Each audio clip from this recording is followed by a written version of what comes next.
Oh man, folks, I gotta tell you, today has been a rough one. I didn't drink last night, but I felt like I woke up with a hangover at noon. I don't know what it is. I don't know what, like, fucking ancient Mesopotamian curse I incurred upon myself. But I just, did not wake up feeling good. What's up? That's called dehydration? No, I drink plenty of water. Don't worry. I'm not faltering in that respect. Do you ever not feel like shit? It's a sleep schedule thing. I really need to get a sleep study done. I've talked about it for months. I'm not doing one of those sleep apnea machines, though. Those make you look dorky, and I'm not doing one. Um, man, oh man, oh man, oh man, oh man. Play enhanced, Clownstein, trust me. Is it the copious amount of salt you put in your food? You see, you're suggesting I drink a lot of water, but I also eat so much salt that I'm dehydrated anyway? No, I think I drink enough water. I think we're going to be okay. Um, man, oh man. Could it be COVID? No, it's not COVID. It's not COVID. What's up, everyone? How we all doing? You know, we got some wacky news today. Real wacky stuff. We got to cover that. I tell you, though, I feel so physically bad today that if it wasn't for how wacky this news is, then I probably wouldn't have streamed. I would have just streamed tomorrow. So, you know, that's how wacky the news is. Got to cover that. Any chance of you playing the new Amnesia game? What? What new Amnesia game? Amnesia the Bunker. Yeah, probably. I'm only just now hearing about this. Yeah, that'd be fun. It's so spooky. I am a giant pussy.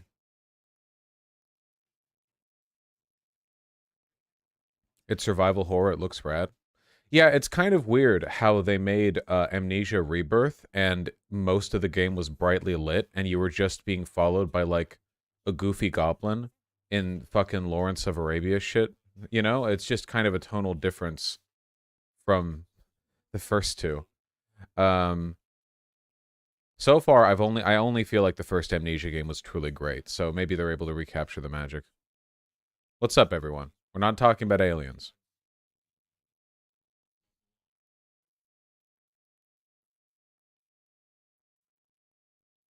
Oh my god, I feel like my eye sockets are. Ugh. Wait, did you like Machine for Pigs? No. Do you also shop at IKEA? I try not to. Their furniture is dog shit.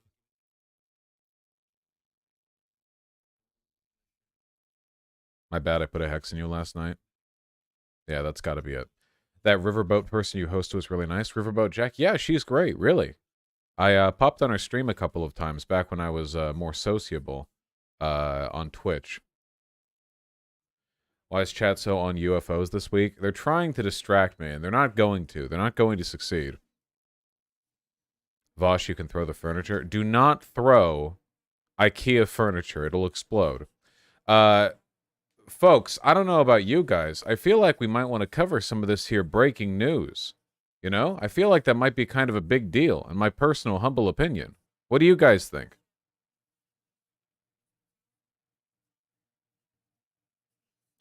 Okay, look. Yesterday, we learned that Trump has been indicted on a number of charges, including under the Espionage Act, which is a huge deal. And also, as is the case for so many things relating to Donald Trump, a first for former presidents. But the indictment has been unsealed. It got unsealed just this morning, and hoo boy, folks, the DOJ has really given us a content goldmine for this one, all right? We're going to read the indictment. It's a bit long, but we're going to read it because it's pretty big, you know? Listen, Donald Trump is good at worming his way out of trouble. I'm not saying he's not. I'm not saying he couldn't. I'm just saying he's going to have to worm harder than he ever has before. He will need to, oh man, you know, he will need to really up the worm game. Yeah, second indictment has hit the towers. It's, folks, it's bad. It's bad for him. It's really bad, okay? Listen, we're going to read a summary from Politico before we get into it itself, okay? Super quick. A federal indictment unsealed Friday charges former President Trump with 37 felony counts stemming from an investigation into the presence of a trove of classified info at his Florida estate, that's Mar-a-Lago, and other locations after he left office. Prosecutors, led by special counsel Jack Smith, very American name, allege that Trump arranged to remove a massive collection of highly sensitive classified material, much of which consisted of intel about the defense and weapons capabilities of the United States and foreign countries, to his private residence as he left the White House in January 2021. He had aides stash those records in boxes that also included personal items and ordered them shipped to his estate at Mar-a-Lago at the end of his tenure, according to the indictment. The 49-page charging document, we'll read that, also says that on at least 2 occasions, Trump showed classified records to visitors without security clearance at his golf club in Bedminster, New Jersey. It's over, bros. Bros, it's over. It's over. Including the map of a military operation to a representative of his political committee. As the Justice Department began inquiring about the record stash at Trump's home, the indictment alleges Trump ordered an aide, Walt Nauta, to begin moving boxes with classified records to obscure them from investigators. He did this without informing his attorney, who was prepared to search Trump's property in compliance with court-authorized subpoenas to recover the records. It's over, folks. This is it. This was the question. To what extent did Donald Trump willfully evade investigation, and how much did he show other people? Okay? This is it. Oh, my God. Folks. Oh, my God. Look, all right. We need to get into it, okay? Because this is insane. The entire unsealed indictment is right here. The DOJ coming at you hot right here with the charges. So an indictment is when a grand jury lays charges. Here. General allegations, all right? Defendant Donald Trump, as president, had lawful access to the most sensitive classified documents and national defense info gathered and owned by the U.S. government, including information from the agencies that comprise the U.S. intel community and the U.S. Department of Defense. It's a big deal. Big deal. Very important. Over the course of his presidency, Trump gathered newspapers, press clippings, letters, notes, cards, photographs, official documents, and other materials in cardboard boxes that he kept in the White House. Boomer behavior. Among the materials Trump stored in his boxes were hundreds of classified documents. These documents included intel on defense and weapons capabilities of both the U.S. and foreign countries, U.S. nuclear programs, potential vulnerabilities of the United States and its allies to military attack, and plans for the possible retaliation in response to a foreign attack. The unauthorized disclosure of these classified documents could put at risk the national security of the United States, foreign relations, the safety of the U.S. military and human sources, and the continued viability of sensitive intel collection methods. At 12 p.m. on January 20th, 2021, Trump ceased to be president. As he departed the White House, Trump caused scores of boxes, many of which contained classified docs, to be transported to the Mar-a-Lago Club in Palm Beach, Florida, where he maintained his residence. Trump was not authorized to possess or retain these classified documents. So there was a big legal hubbub a while ago about whether or not Donald Trump, as the president, has the right to declassify the documents that he kept at Mar-a-Lago. You know, like, does he have the ability to, like, make it not a crime to keep them by having declassified them? And the answer is obviously not. Declassification is a process that you have to follow. Those documents were not declassified. They were just sitting in his house. You know, if he had gone through a process of declassification beforehand, which would not have been a good idea considering those documents included a bunch of national secrets, then there would be an argument to be made there, but he didn't do that. He just took the boxes. Yeah. The Mar-a-Lago Club was an active social club, which between January 2021 and August 2022 hosted events for tens of thousands of members and guests. After Trump's presidency, the Mar-a-Lago Club was not an authorized location for the storage, possession, review, display, or discussion of classified documents. Nevertheless, Trump stored his boxes containing classified documents in various locations at the Mar-a-Lago Club, including in a ballroom, a bathroom and shower, an office space, his bedroom, and a storage room. There will be photos of these further down the article. On 2 occasions in 2021, Trump showed classified documents to others as follows. In July 2021, at Trump National Golf Club in Bedminster, New Jersey, during an audio-recorded meeting with a writer, a publisher, and 2 members of his staff, none of whom possessed a security clearance, Trump showed and described a plan of attack that Trump said was prepared for him by the DOD and a senior military official. Trump told the individuals the plan was, quote, highly confidential and, quote, secret, another bit of evidence to the fact that he had not, in fact, declassified them, even in his own mind. Trump also said, quote, as president, I could have declassified it, and now I can't, you know, but this is still a secret. This was a recorded conversation. It's so over. I believe I even have that recording. Do I?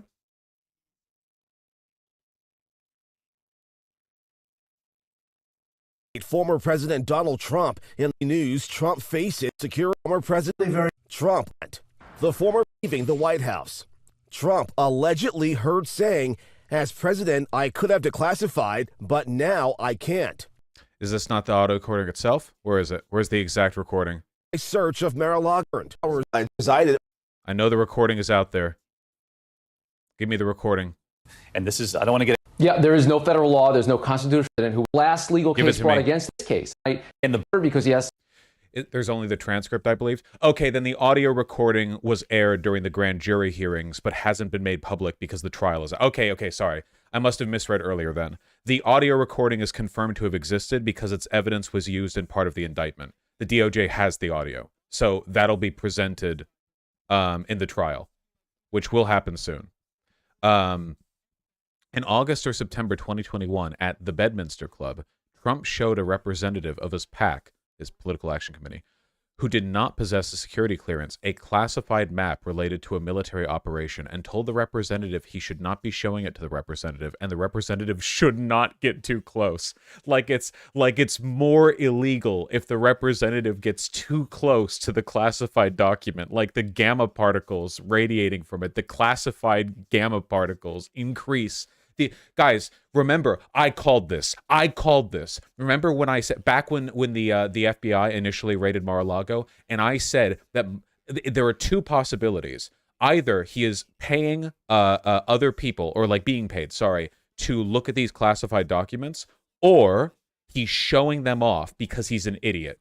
Literally, like, or he's literally just going, hey, check these out. Look at these things I've got you. Huh? It's pretty cool, huh? Literally, I said this. I was right. He literally did this. It was the dumber option. You always bet low with Trump, okay? On March 30th, 2022, the Federal Bureau of Investigation, that's called the FBI for those of you who don't know, opened a criminal investigation into the unlawful retention of classified documents at Mar-a-Lago. A federal grand jury investigation began next month. The grand jury issued a subpoena requiring Trump to turn over all documents with classification markings.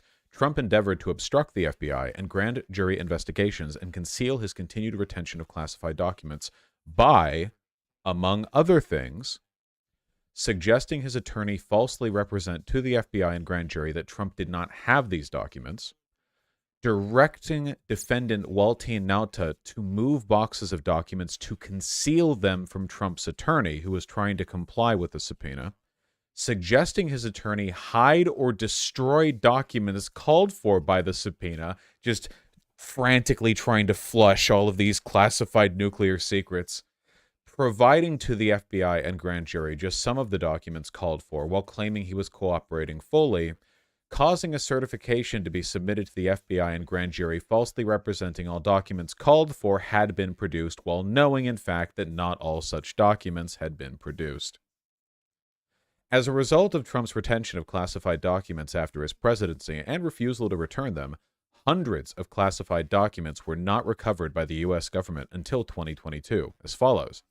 On January 17th, nearly 1 year after Trump left office, and after months of demands by the National Archives and Records Administration for Trump to return his missing presidential records, Trump provided only 15 boxes, which contained 197 documents with classification markings.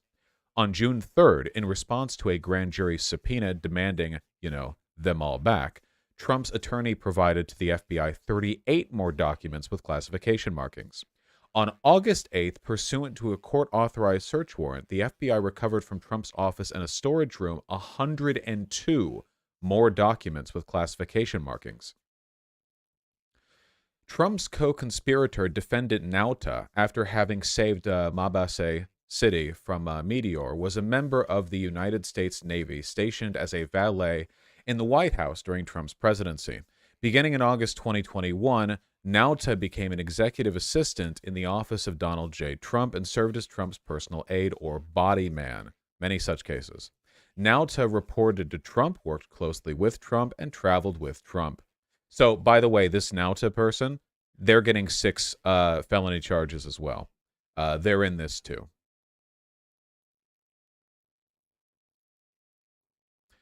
The Mar-a-Lago Club was located on South Ocean Boulevard in Palm Beach, Florida, and included Trump's residence, more than 25 guest rooms, 2 ballrooms, a spa, a gift store, exercise facilities, office space, and an outdoor pool and patio. As of January 2021, the Mar-a-Lago Club had hundreds of members and was staffed by more than 150 full-time, part-time, and temporary employees. There's a bit of expositional information here. Hold on. The Secret Service were present because they protect former presidents. Classified information. National security info was information owned by, produced by, and under the control of the U.S. government, pursuant to executive order, blah, blah, blah, right? This explains what is top secret, what is secret, and what is confidential. So, to summarize, because there's a long document for us to read here, top secret is if the info reasonably could be expected to cause exceptionally grave damage to the national security if released. Secret is if it could be expected to cause serious damage. Confidential is if it could be expected to cause damage. So basically, it's highly subjective. I'm sure that it's a mess. The classification marking no foreign stood for not releasable to foreign nationals and denoted that dissemination of information was limited to U.S. persons.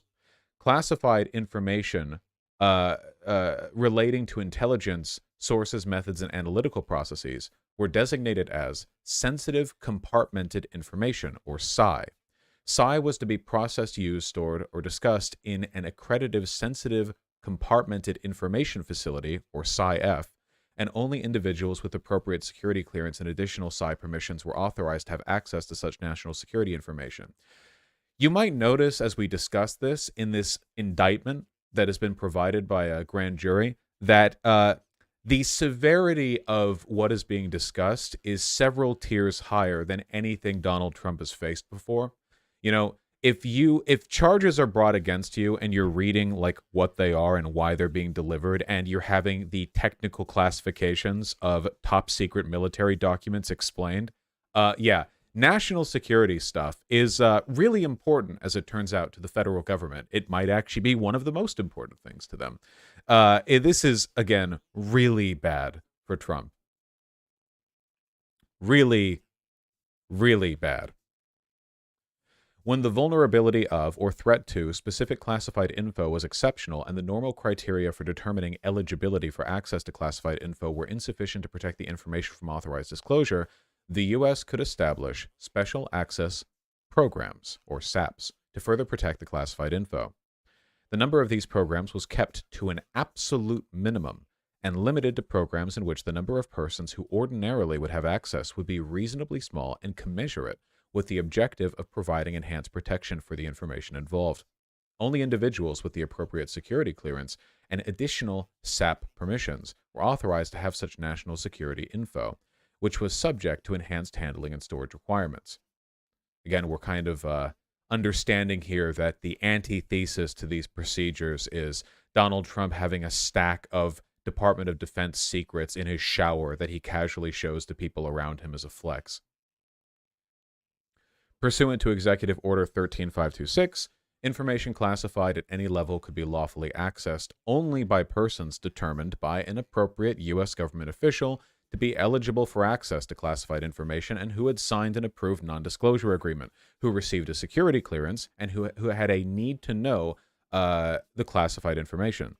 After his presidency, Trump was not authorized to possess or retain classified documents. Executive Order 13526 provided that a former president could obtain a waiver of the need-to-know requirement if the agency head or senior agency official of the agency that originated that classified information, 1, determined in writing that access was consistent with the interest of national security, and 2, took appropriate steps to protect that information from unauthorized disclosure or compromise and ensure the info was safeguarded. Trump did not obtain any such waiver after his presidency.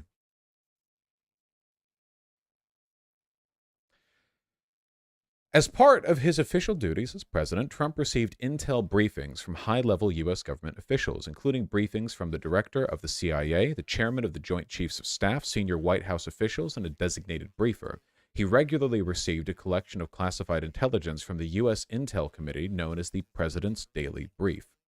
The USIC's mission was to collect, analyze, and deliver foreign intel and counter-intel information to America's leaders, including the president, policymakers, law enforcement, and the military, so they could make sound decisions to protect the United States.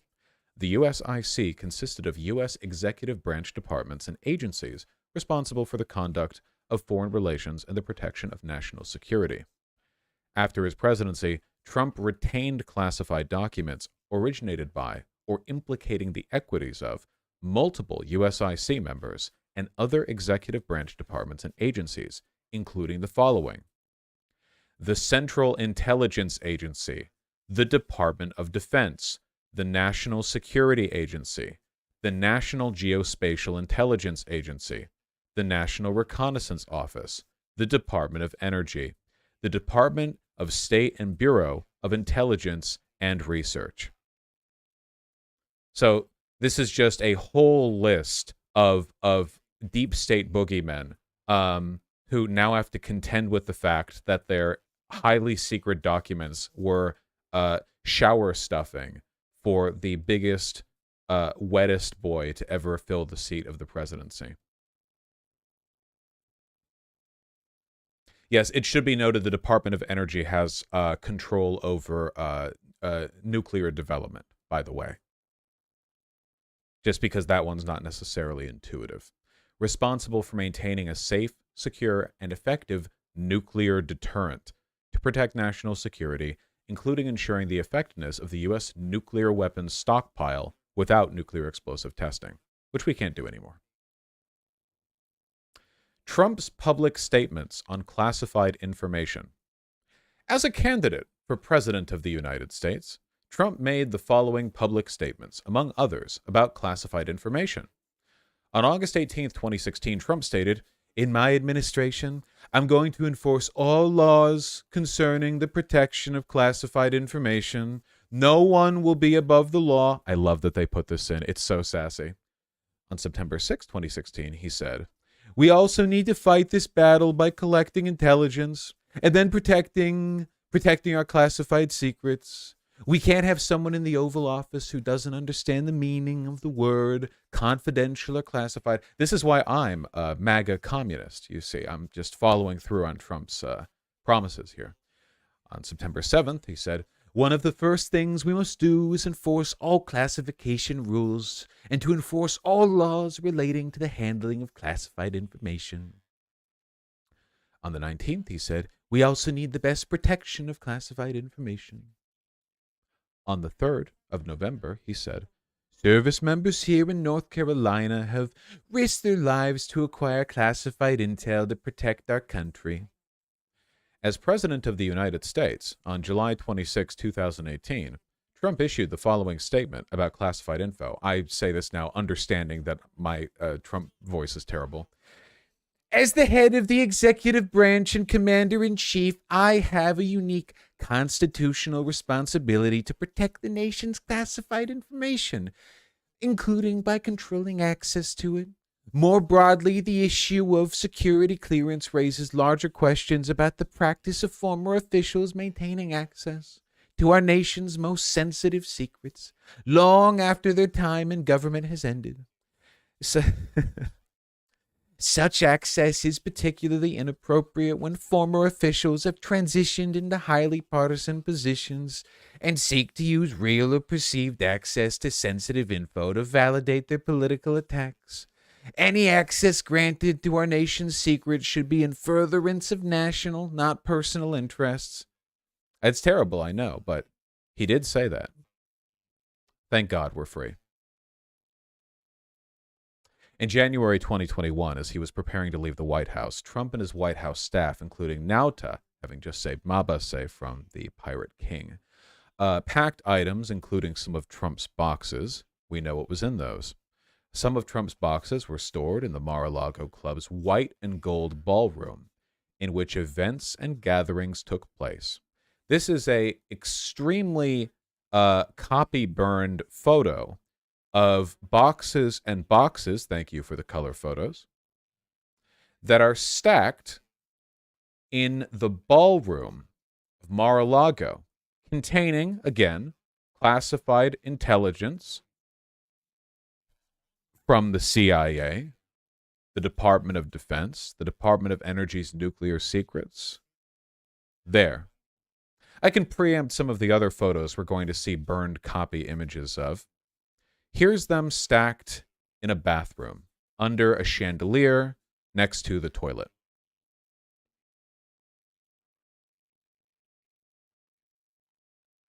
Here's them in what looks to be a basement storage room. Here's another photo from what I assume is a basement storage room.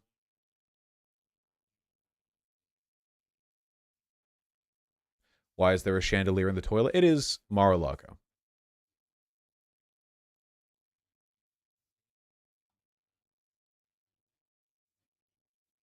On April 5th, 2021, an employee of the office of Donald J. Trump, to be referred to as Trump Employee 1, texted another employee of that office, to be known as Trump Employee 2, to ask whether Trump's boxes could be moved out of the business center to make room for staff to use it as an office.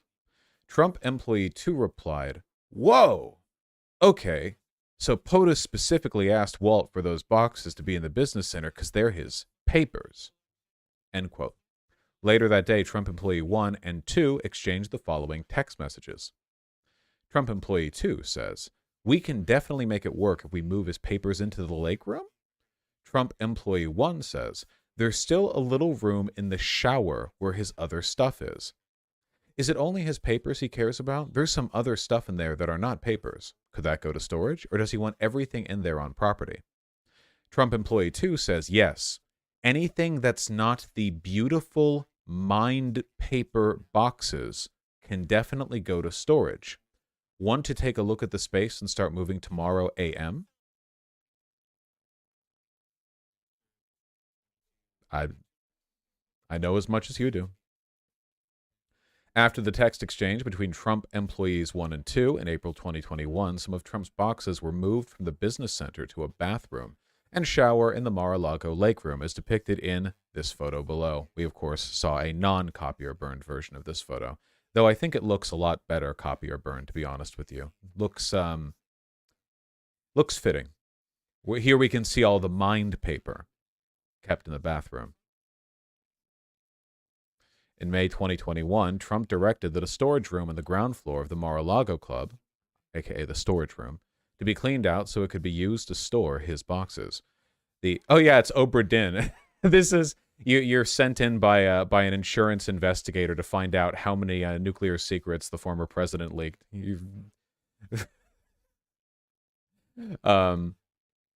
The hallway leading to the storage room could be reached from multiple outside entrances, including one accessible from the Mar-a-Lago Club pool patio through a doorway that was often kept open.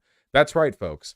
This isn't like a private subsection of the Mar-a-Lago Club. A guy who leaves the pool, goes through an open door, and then opens one more door is now sharing a room with top-secret nuclear documents. The storage room was near the liquor supply closet, linen room, lock shop, and various other rooms. On June 24th, 2021, Trump's boxes that were in the lake room were moved to the storage room. After the move, there were more than 80 boxes in the storage room, as depicted in the photographs below. We have, of course, seen these photos in their unburnt state. On December 7th, 2021, Nauta found several of Trump's boxes fallen and their contents spilled onto the floor of the storage room. We have not seen this photo in its glorious original color, but this was just a photo of a box that had fallen with top secret documents strewn from it, just sort of spilled out. It's in this? Yes. Let's get the color photo of that, please. Thank you.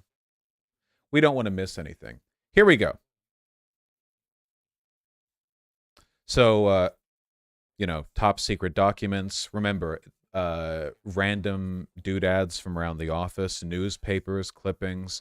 They were all stuffed in these boxes. So you could read, I don't know, Dilbert before it got removed from newspaper publication because he's the guy's a racist. And you could also read like nuclear secrets, like right next to each other, which is, which is good, which is great, which is fine. I see a redacted line, Lamau. Yeah, you might notice there is a redacted line right here. There is a reason for that redacted line. Just right there. There's the Washington, Post, Times, I don't know. Got some photos of Trump that he decided to keep of himself. And then here's something that the Department of Justice had to redact before they could release it. Just, you can imagine.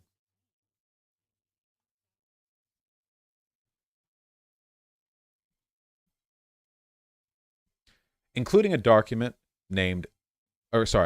marked secret/relay to USA FVEY, which denoted the information in the document was releasable only to the Five Eyes Intelligence Alliance, consisting of Australia, Canada, New Zealand, the United Kingdom, and the United States. Nauta texted Trump employee 2, quote, "I opened the door and found this." Nauta also attached 2 photographs he took of the spill. Trump employee 2 replied, "Oh no, oh no," and, quote, "I'm sorry, POTUS had my phone." Must be a wacky work environment over there at Mar-a-Lago. You never know what's going to happen. Truly, you walk in, nuclear secrets, Trump's there. He's eating some ketchup and steak. He takes your phone. Nobody knows what's going on. One of the photographs Nauta texted to Trump employee 2 is depicted below with the visible classified info redacted. Trump's unlawful retention of this document is charged in count 8 of this indictment. Trump's disclosure of classified information in private meetings.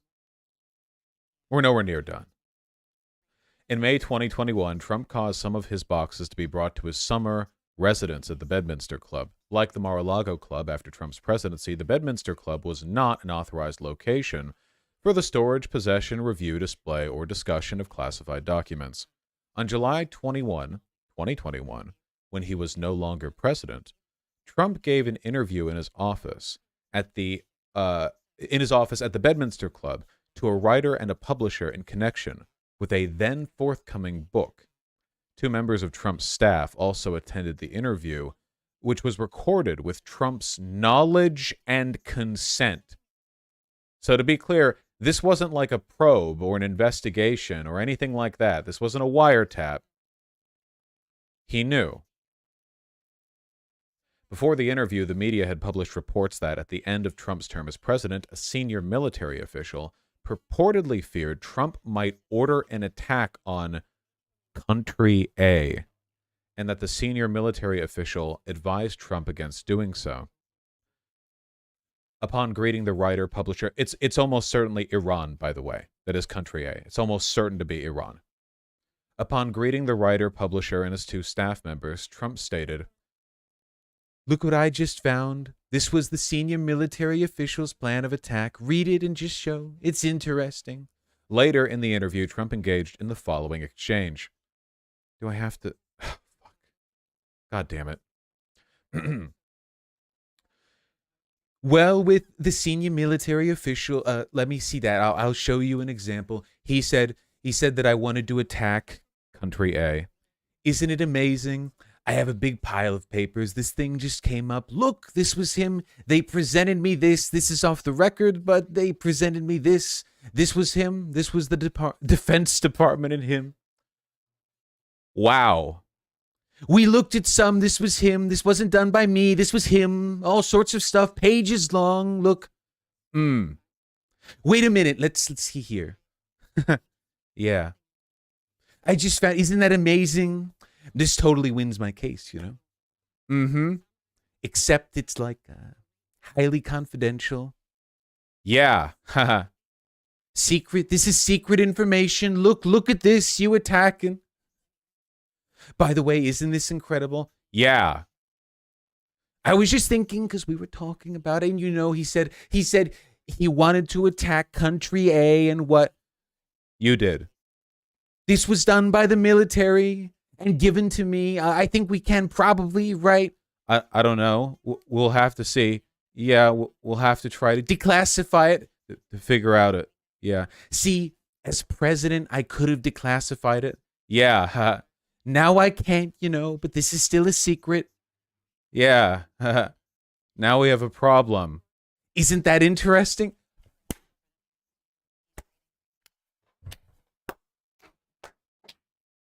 This guy sounds terrified. This guy is shitting his pants right now. The staffer in there is just like profusely sweating as the former president is like showing him, like literally like printed at the top. If you read this paper, the CIA will kill you. And Trump's just like, isn't this funny? Isn't this cool? Jesus Christ. Now this is recorded. So guys, again, I know Trump is really good at worming his way out of problems, but there is literally a recording of him saying, I didn't declassify this top secret information. I'm not allowed to have it. It's not declassified. I can't show you this, but I am anyway.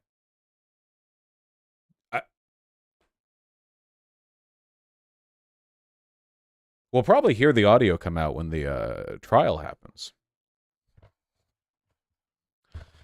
At the time of this exchange, the writer, the publisher, and Trump's two staff members did not have security clearances or any need to know any classified info about a plan of attack on Country A. In August or September 2021, when he was no longer president, Trump met in his office at the Bedminster Club with a representative of his PAC, Political Action Committee. During the meeting, Trump commented that an ongoing military operation in Country B was not going well. Probably Afghanistan.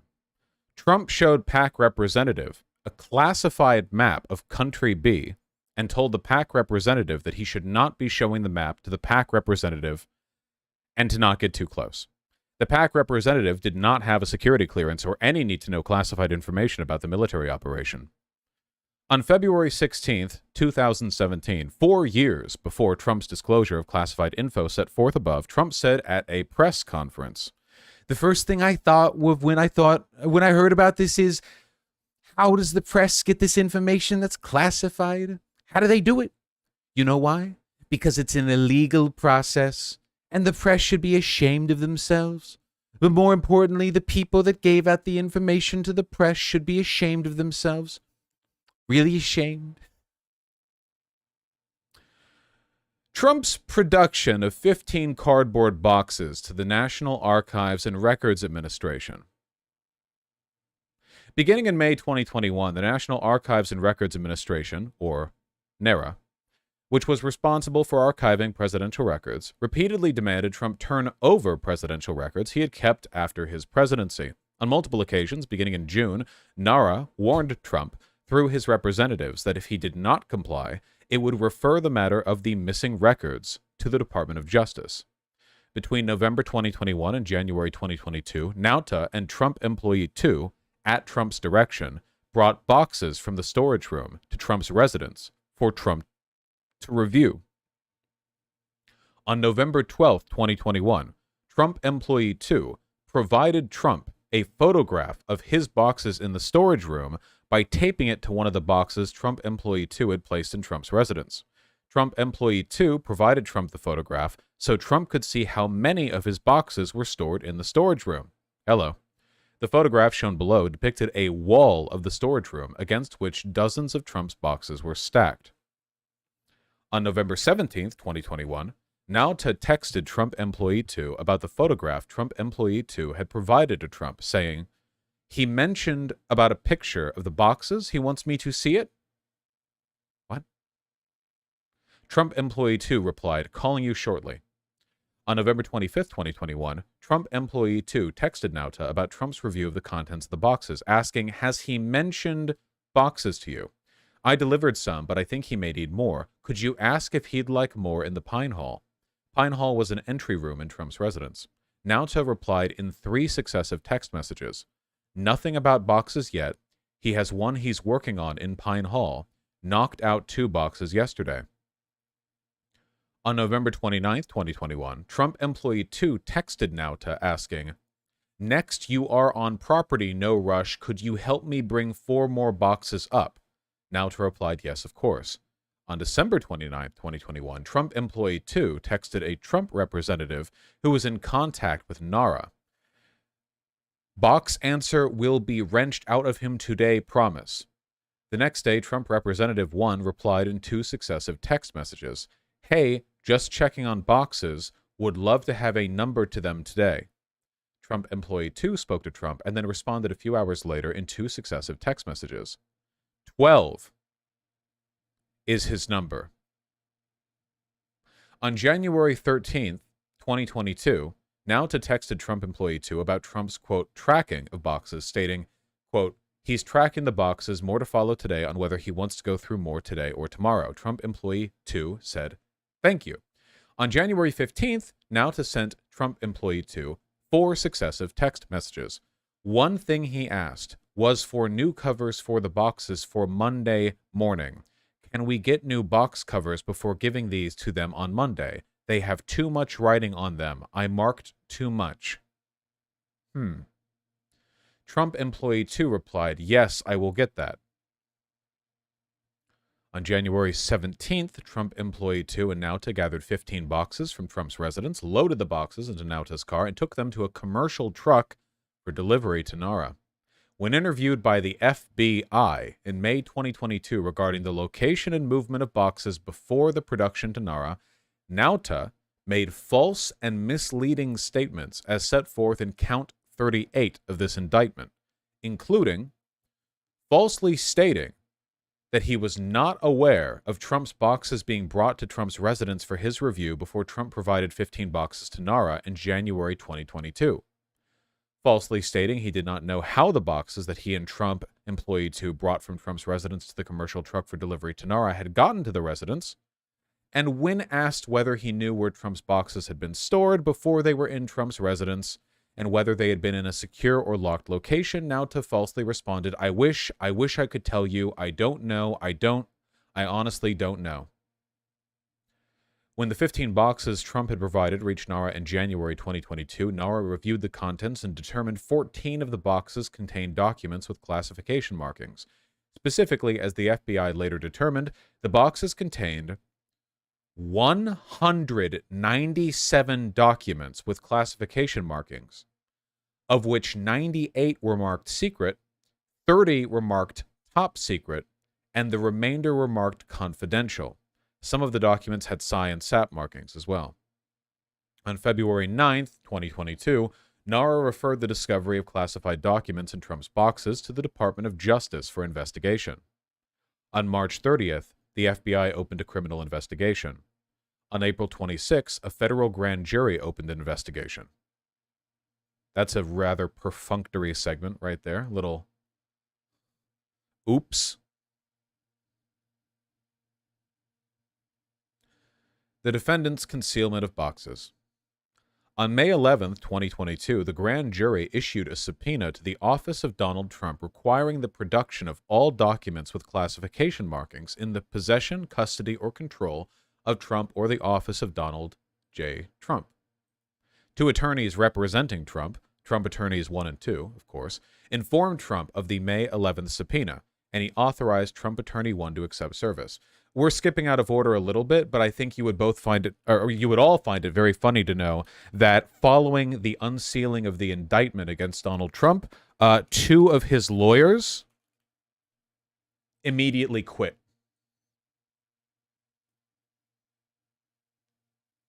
They had been working with him for months. They unsealed the indictment. That's what we're reading right now. They read the thing we're reading right now. And they turned 360 degrees and walked away. Nope. Nope.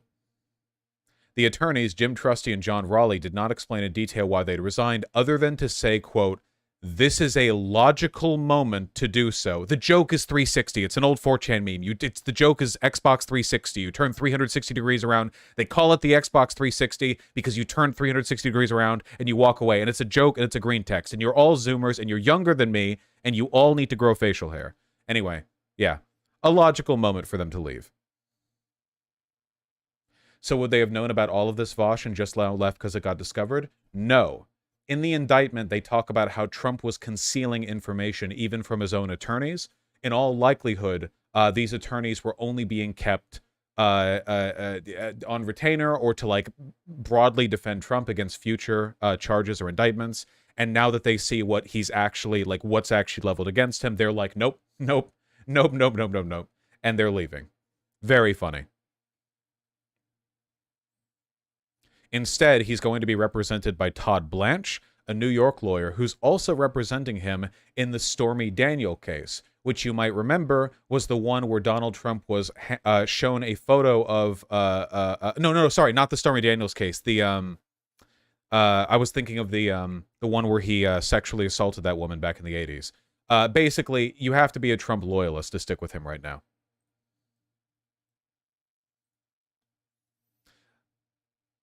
On May 22nd, 2022, was it the 90s? The 90s, not the 80s. Nauta entered the storage room at 3:47 p.m. You know it's spicy when they start including specific times and not just dates. And left approximately 34 minutes later carrying one of Trump's boxes. On May 23rd, 2022, Trump met with Trump attorney 1 and 2 at the Mar-a-Lago Club to discuss the response to the May 11th subpoena. Trump attorney 1 and 2 told Trump they needed to search for documents that would be responsive to the subpoena and provide a certification there had been compliance with the subpoena. Trump, in sum and substance, made the following statements, among others, as memorialized by Trump attorney 1. So effectively, these are summaries of things that he said as provided through testimony to the grand jury. I don't want anybody looking. I don't want anybody looking through my boxes. I really don't. I don't want you looking through my boxes. Well, what happens if we just don't respond at all or don't play ball with them? Wouldn't it be better if we just told them we don't have anything here? Well, look, isn't it better if there are no documents?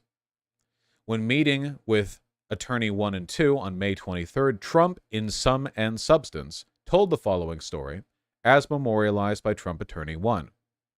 Attorney, he was great. He did a great job. You know what? He said that it was him, that he was the one who deleted all her emails, the 30,000 emails, because they basically dealt with her scheduling and her going to the gym and her having beauty appointments. And he was great. And so she didn't get in any trouble because he said he was the one who deleted him. So what he's essentially saying here is, what if I pin it on somebody else? Trump related the story more than once that day. On May 23rd, Trump also confirmed his understanding with Trump attorney 1 that Trump attorney 1 would return to the Mar-a-Lago Club on June 2nd to search for any documents with classification markings to produce in response to the May 11th subpoena. Trump attorney 1 made it clear to Trump that he would conduct the search for responsive documents by looking through Trump's boxes that had been transported from the White House and remained in storage at the Mar-a-Lago Club. I do think it's very funny, by the way, that they're still screeching lock her up, and now we have evidence that Donald Trump was essentially saying that he was going to try to do what he thinks Hillary Clinton's team did, you know? Like, Like, after Lock Her Up being one of the main things that his supporters were chanting in 2016, he's basically saying, oh, we can do that. He can't do that. And the situations are not comparable, not even close. But still, it shows what's going on in his head. Trump indicated he wanted to be at the Mar-a-Lago Club when Trump Attorney 1 returned to review his boxes on June 2nd, and that Trump would change his summer travel plans to do so. Trump told Trump Attorney 2 that Trump Attorney 2 did not need to be present for the review of boxes. After meeting with Trump Attorneys 1 and 2 on May 23rd, Trump delayed his departure from the Mar-a-Lago Club to the Bedminster Club for the summer, so he would be present at the Mar-a-Lago Club on June 2nd, when Trump Attorney 1 returned to review the boxes. Between Trump's May 23rd meeting with Trump Attorneys 1 and 2 to discuss the May 11 subpoena, and June 2nd, when Trump Attorney 1 returned to the Mar-a-Lago Club to review the boxes in the storage room, Nauta removed, at Trump's direction, a total of approximately 64 boxes from the storage room and brought them to Trump's residence. So essentially, Trump said, oh, sure, lawyer of mine, you can comply with the requests of NARA, and you can go over these documents with me to return them. And before showing up to do so, he had his co-conspirator, Nauta, remove 64 boxes. On May 24th, 2022, between 5:30 and 5:38 p.m., Nauta removed 3 boxes from the storage room. On May 30th at 9:08 a.m., Trump and Nauta spoke by phone for approximately 30 seconds.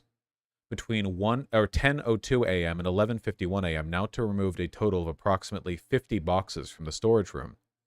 On May 30th, 2022, at 12:33 p.m., a Trump family member texted Nauta, "Good afternoon, Walt. Happy Memorial Day. I saw you put boxes to POTUS room. Just FYI, and I will tell him as well. Not sure how many he wants to take on Friday on the plane. We will not have a room for them. Plane will be full with luggage. Thank you." So this is a text from a family member of Donald Trump where they're saying, we don't have room for the boxes of classified documents you are illegally transporting to evade inspection. Walter, you can't do that, Walter. Walter, turn away. Walk away, Walter. Put the boxes away, Walter. Nauta replied, "Good afternoon, ma'am," smiley face emoji. "Thank you so much. I think he wanted to pick from them. I don't imagine him wanting to take the boxes. He told me to put them in the room and that he was going to talk with you about them." And then he removed 11 more boxes on June 1st. On June 1st, 2022, Trump spoke with Trump Attorney 1 by phone and asked whether Trump Attorney 1 was coming to the Mar-a-Lago Club the next day and for exactly what purpose. Trump Attorney 1 reminded Trump that he was going to review the boxes that had been transported from the White House and remained in storage at the Mar-a-Lago Club so he could have a custodian of records certify the May 11 subpoena had been complied with fully.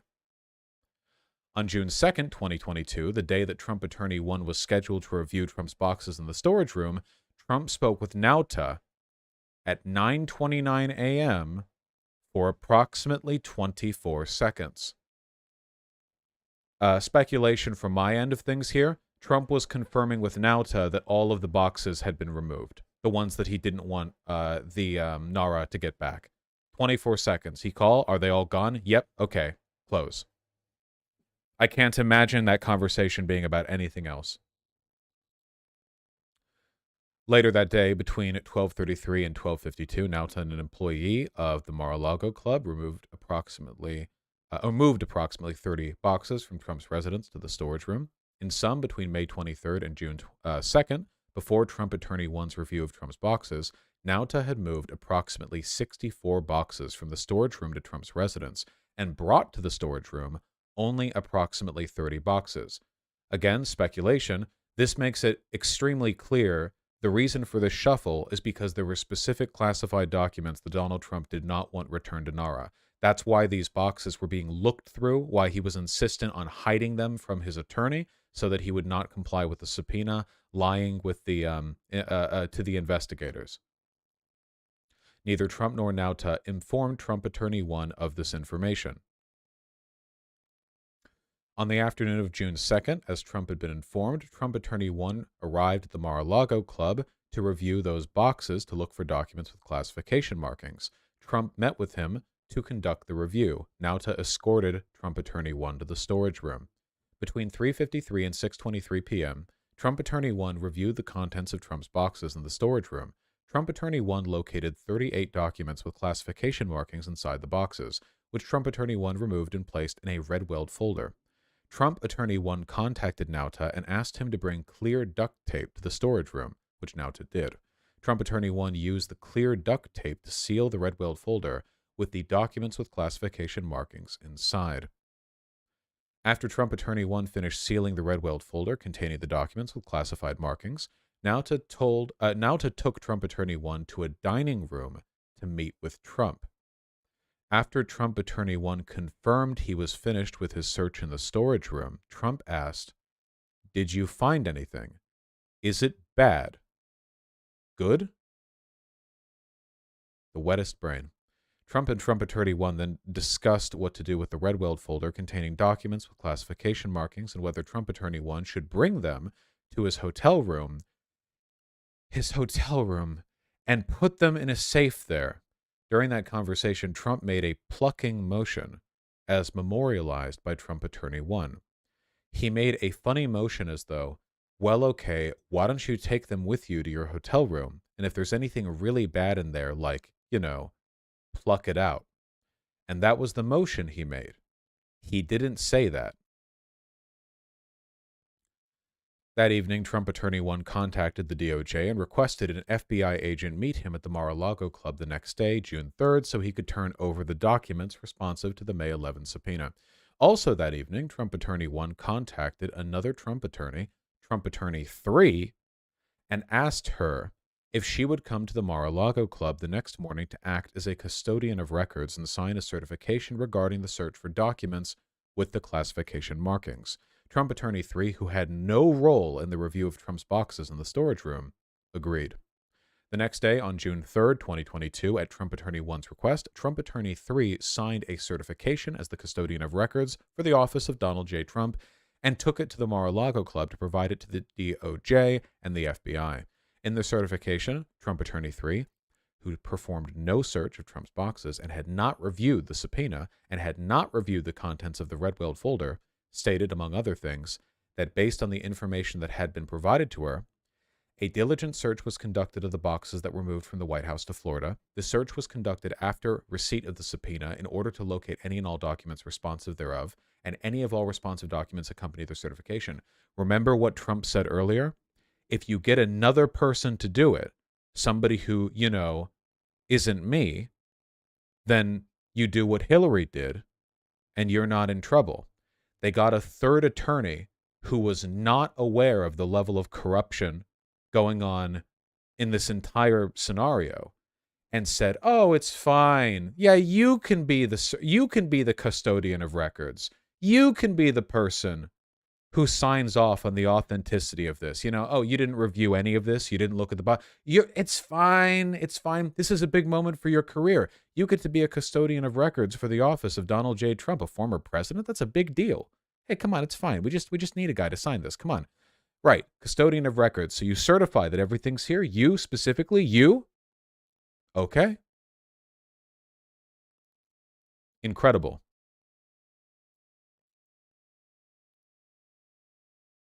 These statements were false because, among other reasons, Trump had directed now to move boxes before Trump Attorney 1's June 2nd review. So note, all of the attorneys are being duped here. It's Nauta and Trump that are conspiring. The attorneys are being lied to. Now, are the attorneys exercising proper due diligence? From what we've seen so far, Trump Attorney 1 does not seem to have done anything wrong. Trump Attorney 3 did. Trump Attorney 3 acted as a custodian of records despite not having the knowledge to certify it. But that doesn't fall under the purview of conspiracy. In this case, that would just be a failing in her job, right? This would be incompetence. This would be negligence. It wouldn't be conspiracy to felony crime, to be clear. It could be getting disbarred. That might lead to getting disbarred. That's pretty bad. It's very bad, but it's not felony prison. Shortly after Trump Attorney 3 executed the false certification, on June 3rd, 2022, Trump Attorneys 1 and 3 met at the Mar-a-Lago Club with personnel from the DOJ and FBI. Trump Attorneys 1 and 3 turned over the red-weld folder containing documents with classification markings, as well as the false certification signed by Trump Attorney 3 as custodian of records. Trump, who had delayed his departure from the Mar-a-Lago Club, joined Trump Attorneys 1 and 3 for some of the meeting. Trump claimed to the DOJ and the FBI that he was an open book. Earlier that same day, Nauta and others loaded several of Trump's boxes, along with other items, on aircraft that flew Trump and his family north for the summer. And in Trump's mind, he's gotten away with it. Nobody in the federal government will notice that hundreds of classified documents are missing. He's gotten away with it.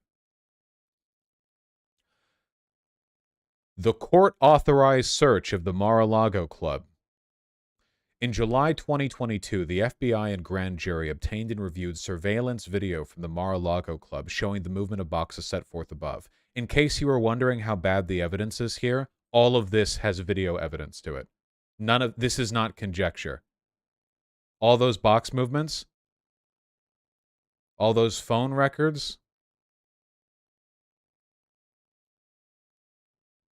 On August 8th, 2022, the FBI executed a court-authorized search warrant at the Mar-a-Lago Club. The search warrant authorized the FBI to search for and seize, among other things, all documents with classification markings. During the execution of the warrant at the Mar-a-Lago Club, the FBI seized 102 documents with classification markings in Trump's office and the storage room, as follows. In Trump's office, 27 documents were found, 6 of which were top secret, 18 secret, and 3 confidential. In the storage room, 75 documents were found, 11 of which were top secret, 36 secret, 28 confidential.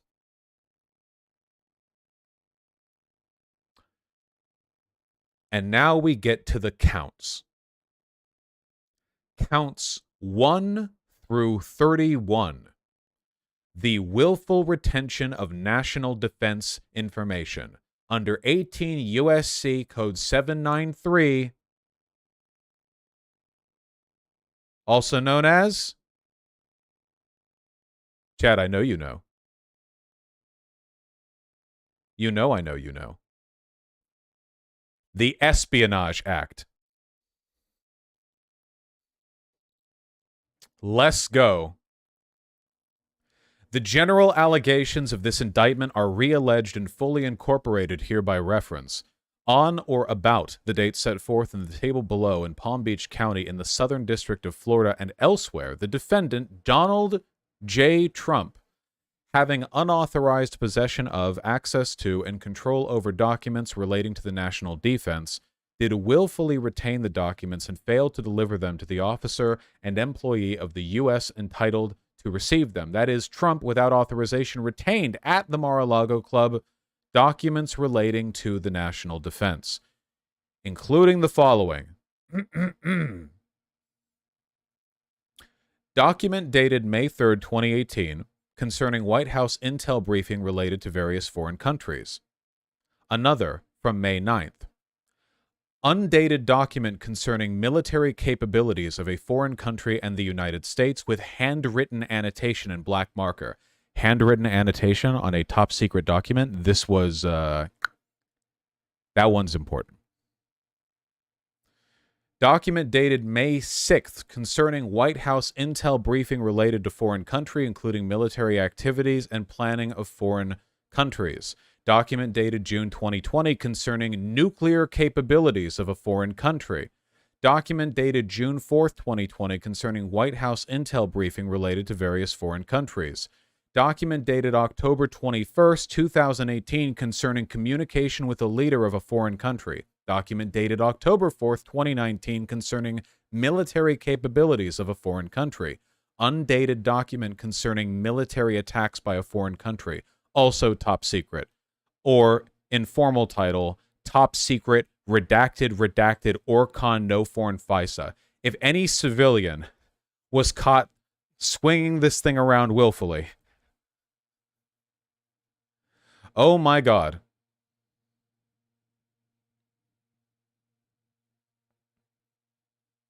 vaporized. Document dated November 2017 concerning military capabilities of a foreign country. Undated document concerning military contingency planning of the United States. Pages of no marking on that one, by the way, which suggests to me that they're not even revealing what level of classification it was under, which means it's so top secret they can't even talk about how top secret it is. Contingency plans for the military? Yeah. Pages of undated document concerning projected regional military capabilities of a foreign country and the United States. Undated document concerning military capabilities of a foreign country and the United States. Document dated January 2020 concerning military options of a foreign country and potential effects on United States interests. Document dated February 2020 concerning policies in a foreign country. Document dated December 2019 concerning foreign country support of terrorist acts against U.S. interests. Hello, Saudi Arabia. Document dated January 2020 concerning military capabilities of a foreign country. Document dated March 2020 concerning military operations against United States forces and others. Undated document concerning nuclear weaponry of the United States. Formerly restricted data. I don't even know what that means. Undated document concerning timeline and details of attack in a foreign country. Undated document concerning military capabilities of foreign countries. Document dated August 2019 concerning regional military activity of a foreign country. Document dated August 30th, 2019 concerning White House intel briefing relating to various foreign countries with handwritten annotation in black marker. That one's marked special handling. Undated document concerning military activity of a foreign country. Document dated October 24th, 2019 concerning military activity of foreign countries in the United States. Document dated November 7th, 2019 concerning military activity of foreign countries and the United States. Document dated November 2019 concerning military activity of foreign countries. Document dated October 18th, 2019, White House intel briefing related to various foreign countries. Document dated October 18th, 2019, military capabilities of a foreign country. October 15th, 2019, concerning military activity of a foreign country. And finally, document dated February 2017, concerning military activity of a foreign country. That's what they're getting him on. All in violation of Title 18 U.S. Code Section 793. But wait, there's more. Count 32, conspiracy to obstruct justice. The general allegations of this indictment are re-alleged and fully incorporated here by reference. The conspiracy and its objects. From on or about May 11th, 2022 through in or around August 2022 in Palm Beach County in the Southern District of Florida and elsewhere, the defendants, Donald J. Trump and Walt T. Nauta, did knowingly conspire, combine, confederate, and agree with each other and with others known and unknown to the grand jury to engage in misleading conduct toward another person and corruptly persuade another person to withhold a record, document, and other object from an official proceeding in violation of 18 U.S.A. 1512b2a and to corruptly conceal a record, document, and other object from an official proceeding in violation of 18 U.S.C. 1512c1. The purpose of the conspiracy to allow Trump to keep classified documents he'd taken with him from the White House and hide and conceal them from a federal grand jury. The manner and means of the conspiracy. The manner and means by which the defendants sought to accomplish the objects and purpose of the conspiracy included, among other things, the following. Suggesting that Trump Attorney 1 falsely represent to the FBI and grand jury that Trump did not have documents called for by the May 11th subpoena, moving boxes of documents to conceal them from Trump Attorney 1, the FBI, and the grand jury, suggesting Trump Attorney 1 hide or destroy documents called for by the May 11 subpoena, providing to the FBI and grand jury just some of the documents called for by the May 11 subpoena while Trump claimed he was cooperating fully, causing a false certification to be submitted to the FBI and grand jury representing that all documents with classification markings had been produced when in fact they had not, and making false and misleading statements to the FBI, all of which were in violation of Title 18 U.S. Code Section 1512K. Count 33, withholding a document or record. The general allegations of this indictment are re-alleged and fully incorporated here by reference. From on or about May 11th through to around August 2022 in Palm Beach County, Southern District of Florida, and elsewhere, the defendants Donald Trump and Walter Nauta did knowingly engage in misleading conduct toward another person and knowingly corruptly persuade and attempt to persuade another person with intent to cause or induce any person to withhold a document, a record, or other object from an official proceeding. That is, Trump attempted to persuade Trump Attorney 1 to hide and conceal documents from a federal grand jury, and Trump and Nauta misled Trump Attorney 1 by moving boxes that contained documents with classification markings so that Trump Attorney 1 would not find the documents and produce them to a federal grand jury. All in violation of Title 18 U.S. Code Sections 1512b2a and 2. Count 34. The general allegations of this indictment are re-alleged and fully incorporated as follows, that Trump and Walter Nauta did corruptly conceal a record, document, or other object and attempted to do so with the intent to impair the object's integrity and availability for use in an official proceeding. That is, Trump and Nauta hid and concealed boxes that contained documents with classification markings from Trump Attorney 1, so Trump Attorney 1 would not find the documents and produce them to a federal grand jury, in violation of Title 18 U.S. Code Sections 1512c1 and 2. Count 35. Concealing a document in a federal investigation. It's basically the same thing. Did knowingly conceal, cover, falsify, and make false entry into any record, document, tangible object with the intent to impede, obstruct, influence the investigation and proper administration of any matter with the jurisdiction of a department and agency of the U.S. We understand. Count 36, scheme to conceal. Same basic thing. We have a lot of overlapping laws. It's a big country. Count 37, false statements and representations. This goes over the lies he told. We've gone over those lies. Count 38, false statements and representations. Again, lies. It goes on as such. Yes, we've seen these. Regarding information provided to the FBI. And now, finally, at long last, we end the counts. We are done with the counts. Seeing now signatures from Redacted and Jack Smith, Special Counsel, U.S. Department of Justice. We have stopped the count, folks.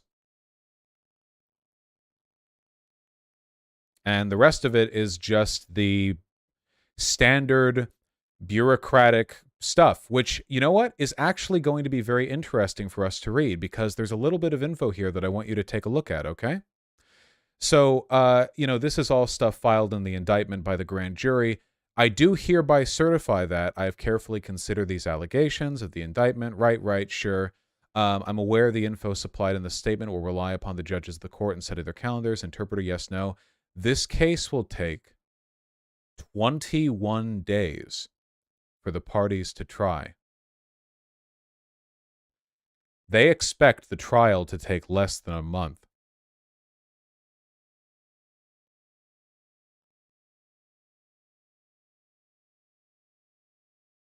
Signed by J.I. Bratt, Assistant Special Counsel. Defendant's name, Donald J. Trump. And then it lists the things of which he has been accused and what it could cost him. In counts 1 through 31, max term of imprisonment, 10 years. That's a death sentence for a man of his age. Max fine, $250,000. Count number 32, conspiracy to obstruct justice. Max term of imprisonment, 20 years.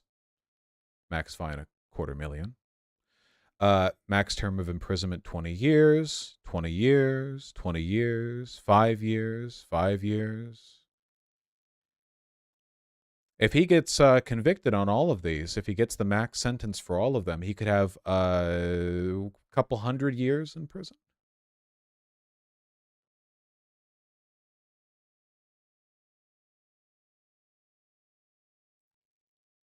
Any amount of time in prison will be the end for him. So folks, there's a reason I wanted to go over all of this, and that's because a lot of the stuff that's been thrown at Trump has been largely political. For example, the 2 times he's been impeached. Those impeachments were sham trials because, of course, beforehand, we know the Republicans were always going to vote to acquit him of the impeachment, right? Like there was never like a real, face-to-face conflict with justice there.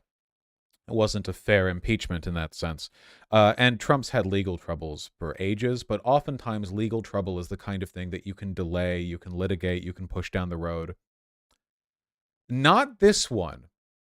Yeah, that was all really, really, really serious, you know? This is the kind of serious that if it wasn't happening to a former president, people get disappeared over. If you look through the annals of history and you just take a look at what stuff like this generally leads to, it's a big, big deal. And the evidence against him is overwhelming. All the stuff that we looked at, this includes video recordings, voice recordings, knowingly false statements made directly by Trump and his representatives on behalf of Trump to the FBI and the DOJ. This is like really bad for him. At first, when I heard the news, I thought, okay, Trump's wiggled his way out of conflict before. Normally, the conflict that Trump faces is a bad PR move or like political obstructionism. This is different. Now, I can't see the future. I don't know. There could be some nonsense that happens that, throws a curveball at the whole thing, and maybe he doesn't get in trouble. But, man, could it happen? Could he get out of this? Could he worm his way out of this? It's not impossible. This hasn't really ever happened to a former president. But nothing like this has happened before. Nothing like this has happened before. And what's more, by the way, I do not think that he can be president again. Leaving aside all of the legal stuff, it's for another reason. The administrative state will never work with him. All of the departments whose files he leaked, willfully, knowingly, they all know it, they will never work with him. He is literally a national security threat. This is literally worse than Watergate. Oh, this is many times worse than Watergate. This is unbelievably egregious. This is a ridiculous level of willful corruption and obstructionism that exceeds, to my knowledge, anything done by a president, current or former, before. It is light years beyond. It is unbelievably bad. Now, Republicans are going to defend him through this, of course. Maybe some types will have a come to Jesus moment. Not most of them. They're anti-empiricist, However, the reason I wanted to go through the whole document with you guys, the whole indictment, is because I wanted you guys to realize, as I am now, that there is no ambiguity here. That it is overwhelming. It is a monster of an indictment. It's not just another news story to look at and go, well, he'll never get tried. It is worth understanding the severity of. It's a big dealio. Now, some people are saying that the judge for this case will be a Trump-appointed judge. It is, remember, the jury that decides guilt or innocence. Additionally, we have had Trump-appointed judges many times before that have not followed along with the behavior of the Trump administration. Remember, many Trump-appointed judges presided over the cases that they had concerning the election steal, and overwhelmingly, they tore it apart. Additionally, the evidence here is so overwhelming that, I'm pretty sure the DOJ and the grand jury, they would just appeal if it, guys, it's a really big deal. This is not the kind of indictment that could just be hand-waved off by a favorable judge. This is so, what you're basically, this is like a torpedo is flying towards Trump, and you're reminding me that he's got a wooden board that he can hold up in front of him. I'm aware of that, but this is big. This is huge. So this is bad. Did he put us in danger? Oh, 100%. We have evidence of stuff Trump did with his the people around him but he was holding on to these top secret documents for a reason. And as funny as it would be to pretend delusionally, naively, that he was only holding on to those documents because he was treating them like newspaper clippings of his like top moments, in reality, he was almost certainly selling or showing national secrets to either people in this country or people from other countries. There is literally no reason to believe that Donald Trump has any particular interest in the long-standing stability of the United States. And I hope even the most, I don't know, radical anarchists watching this right now understand that national secrets exist for a reason. I don't think that everything the government has classified should be classified. I think many things could be declassified, and that would be for the better interest of the public. However, that does not mean that I want Saudi Arabia looking at our nuclear capability intel. I don't think that in any way supports the interests of the international proletariat. I do not think a deranged octogenarian fascist president showing national secrets to other fascists is in any way improving the transparency of the U.S. empire. I just don't think that's true. So just to be clear, it's almost certainly Saudi Arabia. It's got to be. It's got to be. Yeah, the $2 billion that that Jared Kushner got. Yeah, we'll see. What does prison look like for a former president? Nobody knows. This has never happened before. We have no idea. Nobody knows what's happening. We are truly in uncharted waters. Everything that is happening from this point forward is like void space. History is being carved out in front of us as we move forward. There is no precedent to rely on. It is a new frontier in criminal justice, which is interesting, if nothing else.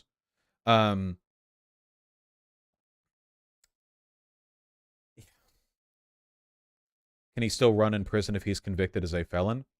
With these charges, I don't believe so. I'm pretty sure that if the felonies that you're convicted of relate to national defense, like that it doesn't. I get my answer is I don't know whether or not you technically can, but in a functional sense, the administrative state would not allow somebody like Donald Trump to rule. It just wouldn't happen. You can't govern this country when if the Pentagon, the Department of Defense, the Department of Justice, the Department of Energy, the FBI, if all of these organizations know that you're a national security threat and hate you for it, you can't functionally run the country, right? Like you just can't. You just can't. It's like it's ridiculous. The administrative state. This is one of the. By the way, in case you're wondering, this is probably the main reason, or one of the main reasons, the GOP has been trying to push people onto DeSantis, largely fruitlessly. It's because DeSantis is not the kind of fascist who would just randomly keep a bunch of secret nuclear documents in his toilet or whatever. This is the kind of shit Trump does that makes him like an ineffective long-term administrator of an anti-democratic state. Because you can't piss off the administrative state. Guys, every country in history that has an authoritarian takeover, who's the people you don't want to upset? The military. Or, in our case, the Department of Defense and the Pentagon. You know, this is not good behavior if you want to do a whole coup business. This doesn't work. This isn't good.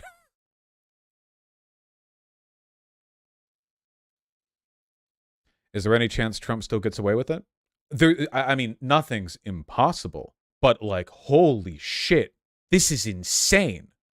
I don't think I can convey how unprecedented this is. This goes so far beyond anything.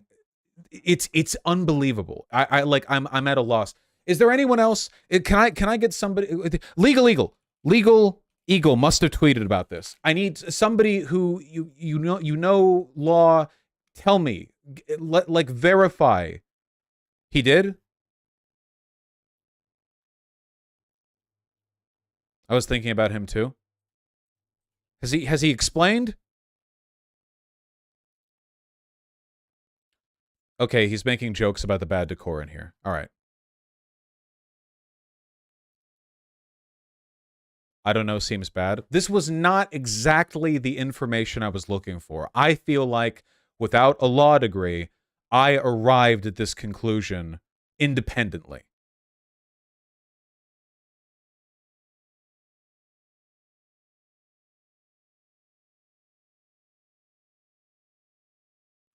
Vosh, I feel like if it's unprecedented, the judge and jury from the conservative area will find him not guilty. No, it goes beyond that. It's not. First of all, jury selection is a whole thing. Second of all, like it's the entire administrative state of the United States of America is now unambiguously aligned against Donald Trump. There is no ambiguity. There is no longer any, well, they can put up with him even if he's a bore because he's the president. This is that we're talking about the centralization of the greatest political power in human history being fully aligned now against a national security threat. This is not a, well, the judge and jury were so he got off situation. It would take an act of God to keep this from going terribly for Trump. And unbelievable. I lack the words to describe how much this is. This is so. He is going in the device. He is going in the contraption. Are Trumpers going to break out in civil unrest? For sure. There's going to be death threats against everyone involved in the case against Donald Trump. This is going to lead to enormous political chaos for sure. But like, oh man. I mean, we'll see. Look, we'll see. I genuinely, I cannot convey how unprecedented this is politically. This is like the political equivalent of if Russia just carpet nuked Ukraine. Like that's the level this is on. In terms of like how out there this is, how much of a game changer this is. It is the kind of thing, this news should be reacted to with the same seriousness as when they printed the papers saying we nuked Hiroshima and Nagasaki. That's the tier of history. This will be, for as long as human civilization exists, this will be taught about in history books, okay? For when the empire of America has crumbled to dust, future civilizations will still have courses that mention this in the same way we learn about Genghis Khan, because it's so important that even if you're not broadly learning about the history of the Mongolian Empire or whatever, you still need to know a few pointers, and this will be in that tier. It is unbelievable. And the evidence for it, as far as I can tell, considering that it's comprised of direct testimonial audio recordings that Trump consented to and video recordings, is irrefutable.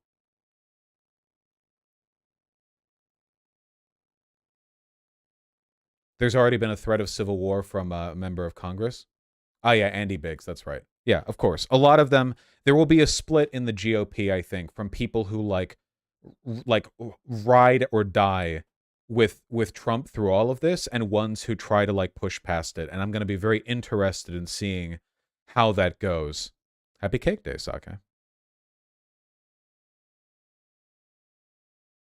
Have we addressed the delay and pardon angle? I've heard this from my girlfriend's dad, lol.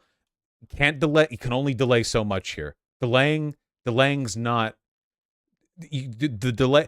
It's most of the stuff that you can do the delay and appeal thing for are like Donald Trump has charges brought against him for like some inappropriate financial thing, and he's like, oh yeah, we'll just like delay this for years and years. This isn't an independent district attorney. This is the DOJ. This is not like one guy in a state who investigates with police officers running a charge against a billionaire. This is the administrative state in its entirety bringing charges with irrefutable evidence against a national security threat. We are in unprecedented territory. You might as well be asking me, what is it like on this planet we just saw through time? I have no idea. I don't know what's going to happen, and I don't know the rules because nobody does. We don't have a historical precedent. There is none. There is nothing. No matter how smart somebody is, no matter how well educated they are in legal or historical matters, nobody right now can look at you and say confidently, this is what's probably going to happen. They can only guess, and some informed guesses are, of course, better than others, right? But we live in interesting times. The DOJ only brings cases they're confident they will win. Them bringing this case at all says something. Them bringing this case and suggesting that it will only take 21 days, despite it being against a former president.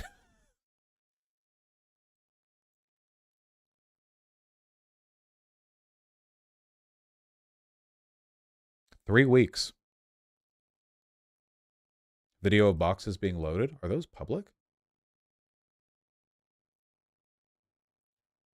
It's Jover, man. Oh my god, it's so Jover.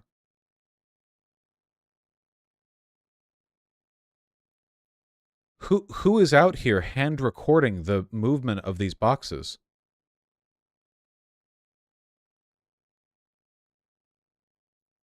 Didn't he already get off on 2 impeachments? Impeachments mean that you're tried by the Senate. The impeachments would never lead to a conviction.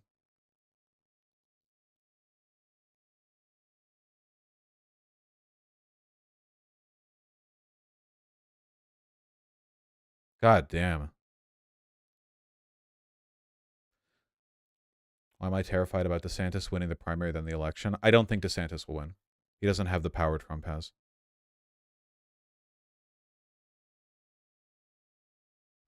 While a partisan judge might not simply turn over the jury decision, he or she might overturn the prison recommendation by stating, however, considering the age and high governmental position the defendant held and taking into account the security of the prison, the court recommends the defendant be remanded to house arrest.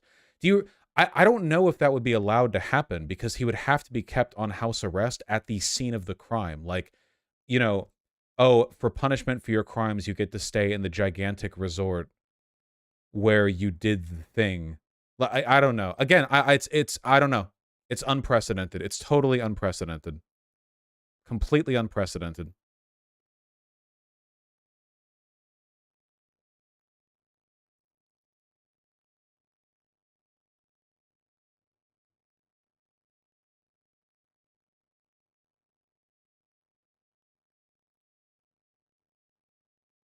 I'm getting a lot of questions from chat right now that I can't answer.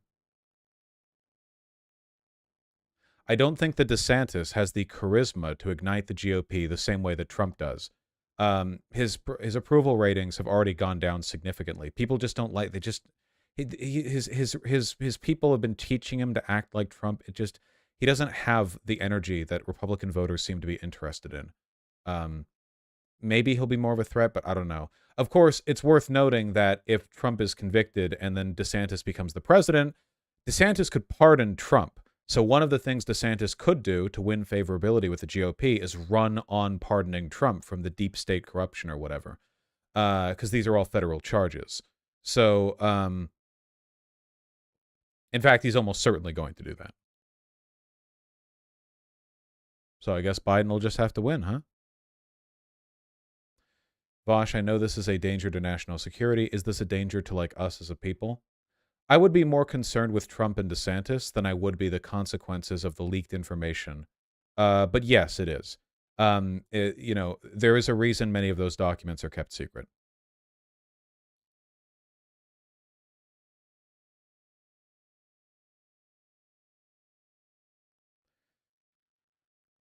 Well, folks, I feel like that's everything I have to say on the subject. I don't know if there's anything that I can add.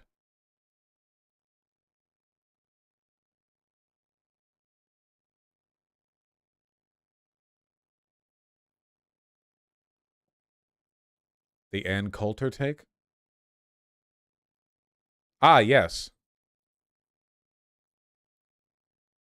I can't believe that Ann Coulter would have maybe the best take on this scenario. That's nothing. I'm calling on every Republican to commit suicide in solidarity with Trump. Otherwise, we don't have a country, folks. Well, when you're right, you're right. I mean, hey, you know.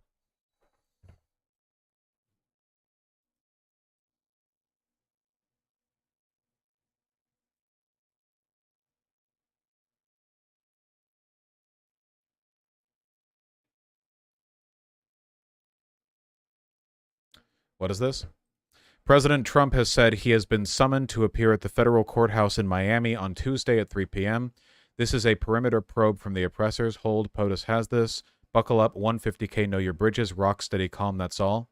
Oh, yeah, this is the representative here calling for far-right paramilitary groups to to kill the people trying to bring Trump in. Deeply Scare 150K refers to military-scale maps and publicly available U.S. geological survey maps of areas surrounding mostly military installations. This isn't a metaphor. This isn't a slow civil war. This is a congressman calling for the real thing. Yeah, some Congress people are going to very directly... Will this take the heat off trans people? Just wait, okay? The DOJ is going to send a trans lawyer to prosecute against Trump. It's going to be fucking Jover. We're going to start the greatest discourse American politics has ever seen. It's time.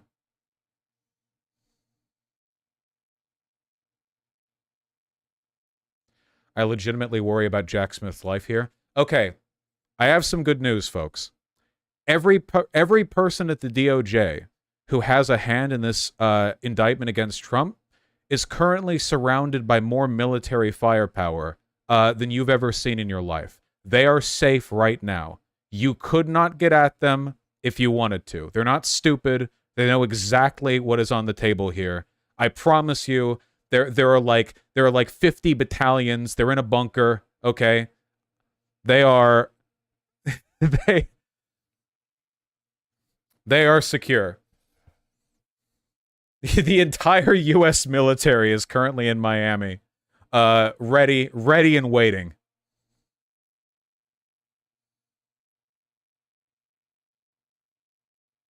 Inside a bunker, inside a bunker, inside a bunker.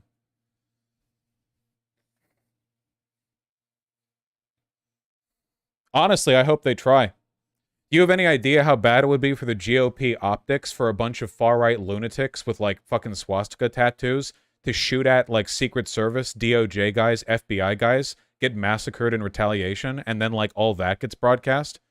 And you know the first thing Trump would do when that happens is say, like, don't you hurt my precious, beautiful boys. You know, don't you, my little pogchamps, they were just trying to protect from deep state corruption and tyranny, the most fake indictment of all time. It would not help his case. He would not be able to resist doing that.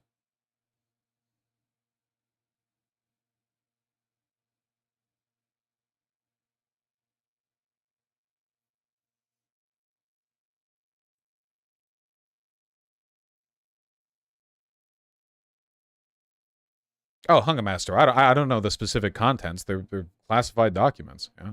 I won't pretend to know for sure. I think that country A is Iran and B is Afghanistan, but those are only guesses. Ultimately, it doesn't matter, right? When these all get declassified 50 years from now as old men and women and non-binary people, we'll get to find out. Canada, yeah.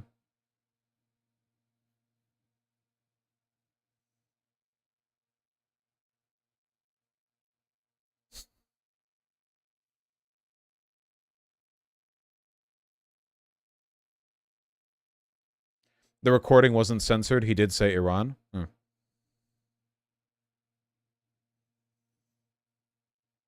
This is what we have to do to protect our judges. Oh, yeah, faceless court. Yeah, I don't know if they would do something like that for something this high profile, but, you know, I guess we'll have to see. Oh, the jury is going to be anonymous, though. You will never know the name of the jurors because if the jurors' names got leaked after a conviction of Donald Trump, they would be pasted across the street within 24 hours. There's no fucking way they would let the jury's names be known. At least the prosecutors and judges have the benefit of, like, federal protection. But yeah.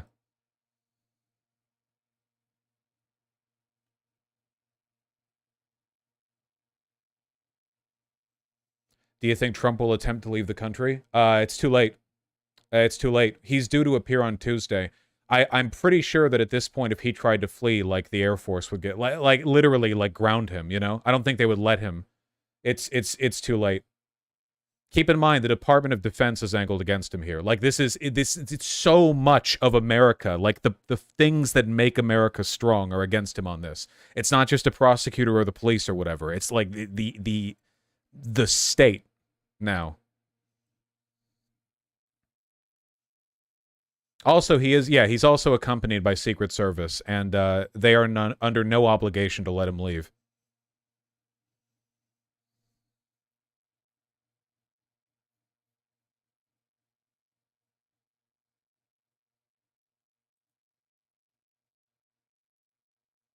All right. That's enough. Cut this segment. I feel like we've learned lots of interesting stuff today. If you're watching and you've enjoyed the stream, I strongly suggest that you subscribe. We go over historic, groundbreaking indictments of former presidents all the time, actually. This happens. It's pretty much just a regular, Friday for us. So make sure to do that. I need to pee before we talk about the other politics. You know, many politics today. But before I can pee, I have to hit this funny button that makes me money? Whoa.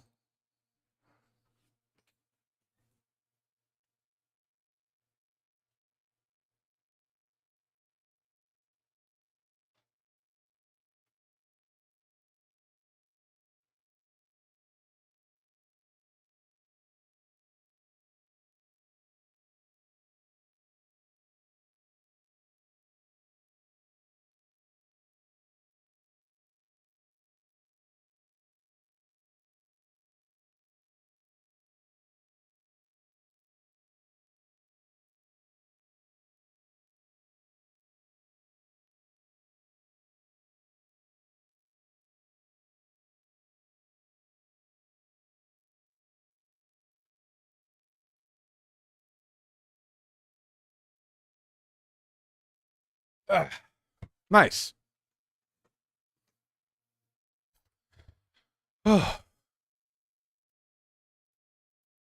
Okay. You know, I think that was a pretty good 49-page monologue, considering the fact that I've had a headache and my eyeballs hurt. I feel like that was pretty good. I did my best, reading voice. Just think it's important we all understand how big this news is, It's meaningful stuff.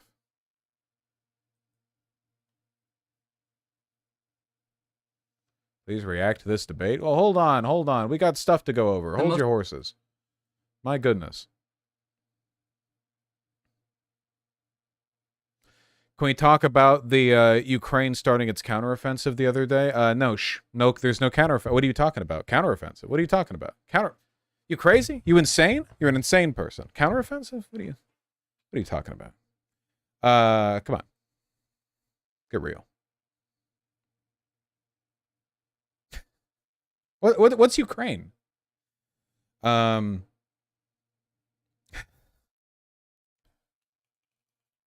go over it eventually, don't worry. Whatever it is, of course. I don't actually know what you're talking about. I'm lost, to be honest.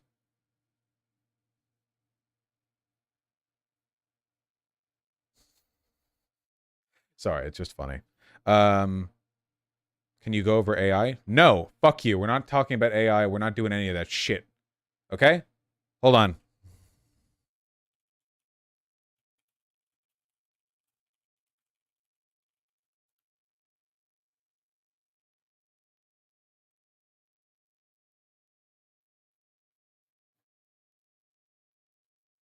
Wow, this got written about pretty quickly. You guys hear about something called I can't believe it's not estrogen? It's a quick bit. I just want to talk about it for a second. It's an interesting little case study there. The fake HRT. Yeah, okay. So basically, ads start getting run about this crazy, wacky product that I can't look at directly now because the website's been taken down because I'm obviously leading to the revelation that this was a psyop. Here, let me get a picture, right? Okay. Basically, it was like, hey, transgenders. You ever heard of these transgenders? Transgender people? I hear they have bad taste in music. They like 100 gecs, stuff like that. Whatever. Anyway, I can't believe it's not estrogen. Natural estrogen alternative supports and boosts feminine hormones. Does it actually do that? No. I don't know the specifics, but apparently it can kill you. It gives you a disease or something. The stuff that's in those pills not only doesn't estrogenize you, I think it can actually have the opposite effect, where it promotes more testosterone production, and also it can give you a disease that kills you. What is it called? Ashwagandha? It has a poisonous amount of ashwagandha. Ashwagandha. That sounds like a fake word, but I'm pretty sure that actually is the thing that it has. Yeah, that's a drug, or that's a plant, an evergreen shrub in the nightshade family that grows in the Middle East, India, and parts of Africa. Well, isn't that interesting? You know, just the kind of hippie woo-woo crap that you might see people take a lot of, but if you take too much of it, it turns out it hurts you, right? It's not good.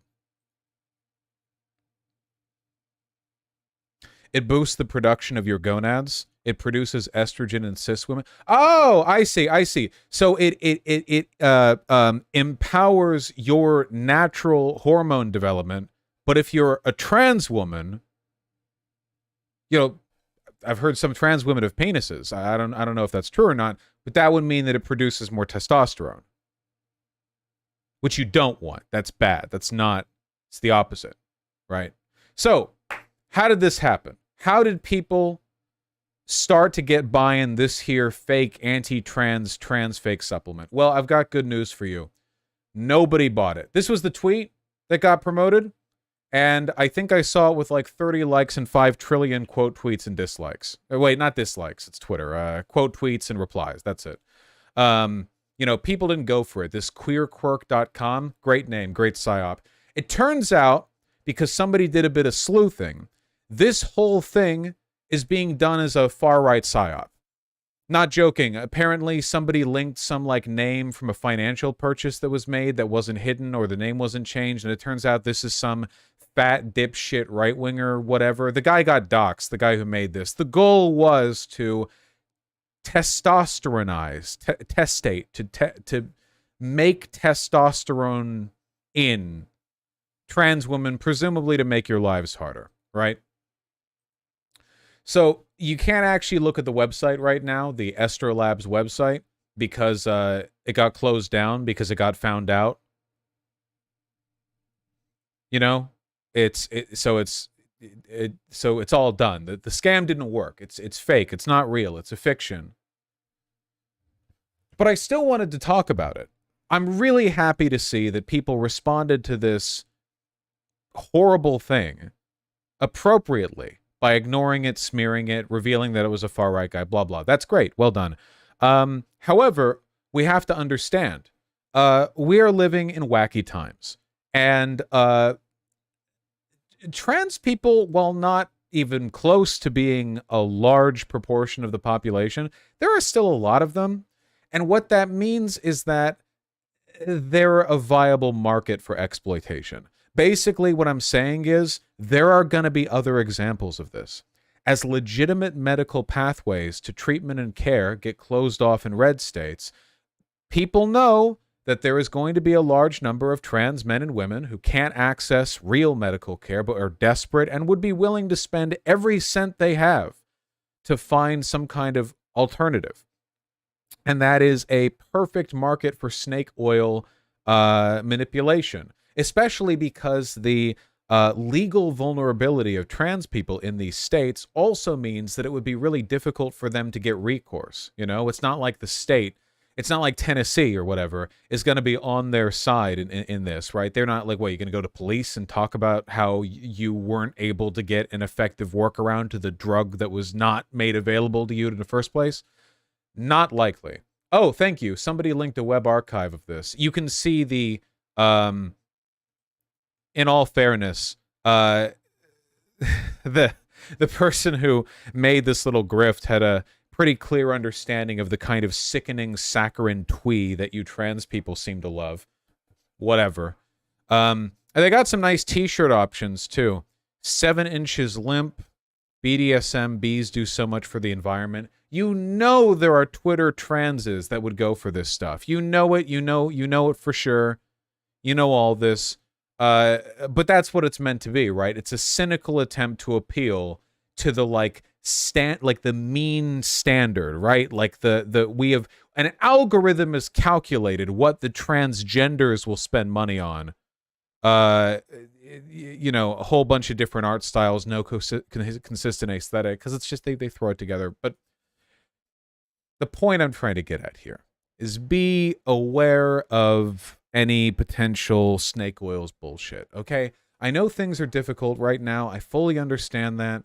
I just hope at the very least that people in my community would be skeptical enough to avoid routes like that, no matter how tempting they may seem or how inaccessible better pathways are, right? You know, that's it. I think that's important because this is going to be a growing market as time goes on. This snake oil bullshit.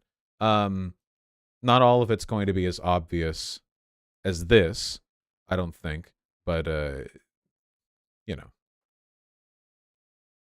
we're so smart, Vosh. I know you guys are. I know you guys are. And I trust you. Okay, there we go. See? There. I said that'd be quick. And that was quick. Now we all know. Now you're educated on the subject. Wasn't that good? There. Snake poison, right? Well, snake oil was often like poisonous, right? Like, they weren't harmless by any means. Are there not legal implications for doing this? It's just, yeah, I don't think it's likely. I'm totally stealing and selling those designs. Godspeed. Just don't try to poison trans women. Right. Okay, close that, close this, close that, close this, close that. Very nice. Out of left field, but celebratory drunk stream. I feel like shit today. If I imbibe any alcohol, I will immediately pass out. My brain already feels like somebody poured a liter of molasses in through my eye socket. I do not need alcohol to add on to that. I'm not going over the new Tucker Carlson vids. All Tucker Carlson videos are the same. They really are. There's nothing novel or interesting. In comparison, Ben Shapiro, even Matt Walsh videos are far more interesting to go over. Also, what, you want me to go over that every day? Every new Vosh video released. He's going over Tucker Carlson vaguely conspiracy posting with anti-Semitic dog whistles every time? No, I can't do that. I respect you all too much to let you suffer through that. You can watch it if you want. You know what I'm going to say. It's not like he has anything novel to offer. I'll consider it Tungsten Wastrel. The molasses? Right. Yeah, the molasses. Jin Suresh, I feel like every time I see you post, it makes me angry. Hold on.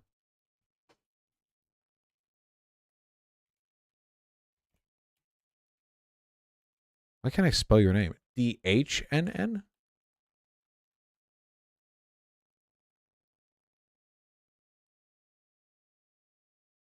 Okay, Jin Suresh, I'm levying an ultimatum at you right now, okay? Oh, shit, Dana, thank you. You need to find a way to interact with chat that isn't just asking me questions. Every single post you make is you adding me and then asking a question, oftentimes repeatedly. This is all from today. You have to not do this. You have to be stronger than this. Okay? This is a running theme. The Illuminati thing was ages ago.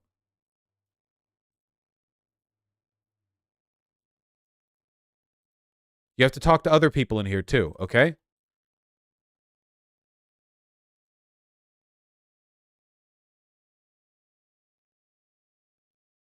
Leave him alone? No, this is a valuable life lesson.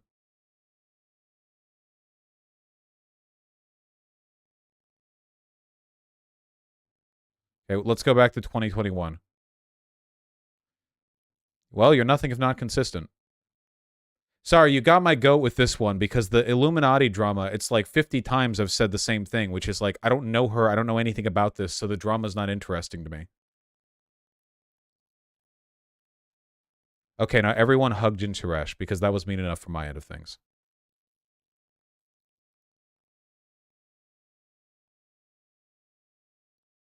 There we go. Very good. Well done. Nice.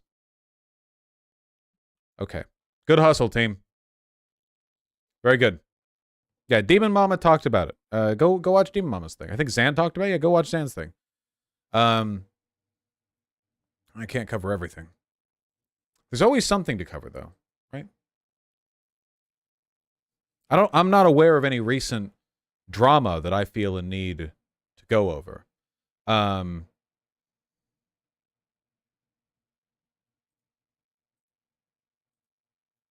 Not that I'm aware of. What do you think of the Reddit blackouts over API request costing from Spec? I don't know enough about it to even really have a position. Oh, there was actually one other thing that I wanted to talk about for sure before I abandon all of you, because my head hurts and it's throbbing and I hate talking while my head hurts. Hold on. What about the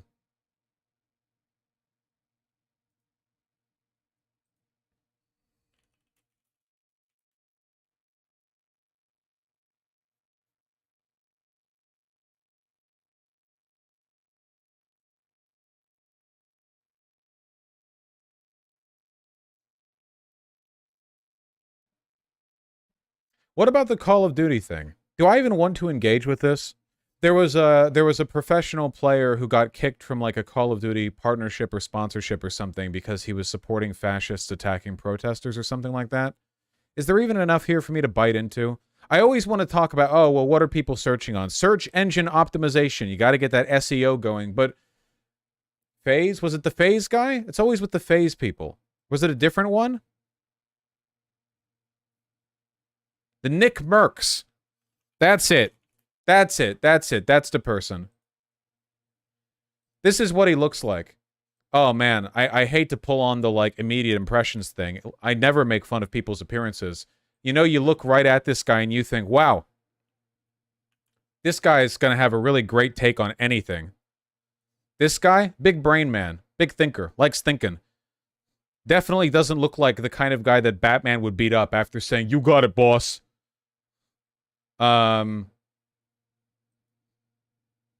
Big thinker.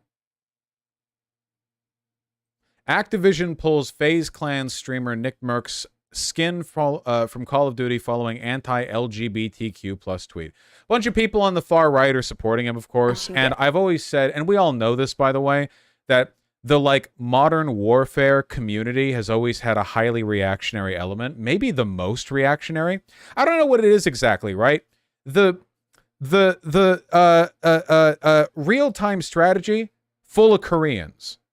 Fighting games, full of black people. You know, things like Overwatch, Valorant, or any other game that has a colorful art style, a lot of homosexuals. Call of Duty, it's all racist white guys and Hispanic people. I don't understand. It's like the sorting hat for games. Like they by your race and how racist you are. They, yeah, and Russians too. Russians and with Dota 2 as well. And they like, yeah. Hey, that's not true. It's completely true. Hey, no, us Hispanic people like FIFA. I'm talking about professional players here, like sports leagues and stuff. Not FIFA, whatever. Yeah, basically, there was the video footage of that, the protest where a school was considering recognizing Pride Month, June as Pride Month. And then there was a protest outside of both pro and anti-LGBT people. And then some fascist Proud Boys showed up. Yeah, it was in Glendale. And attacked people. And there's, like, video footage of the Proud Boys just attacking people. This is not an ambiguous situation at hand here. And then Nick Merckx responded to that saying something along the lines of, like, well, maybe they should have, like, left the kids alone, right? Hassan talked about this discourse with XQC on stream.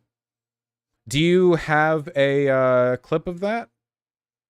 Yeah, that's it. I remember that originally this tweet had, like, very little likes compared to the quote tweets and to the comment replies, because it's such a stupid thing to say.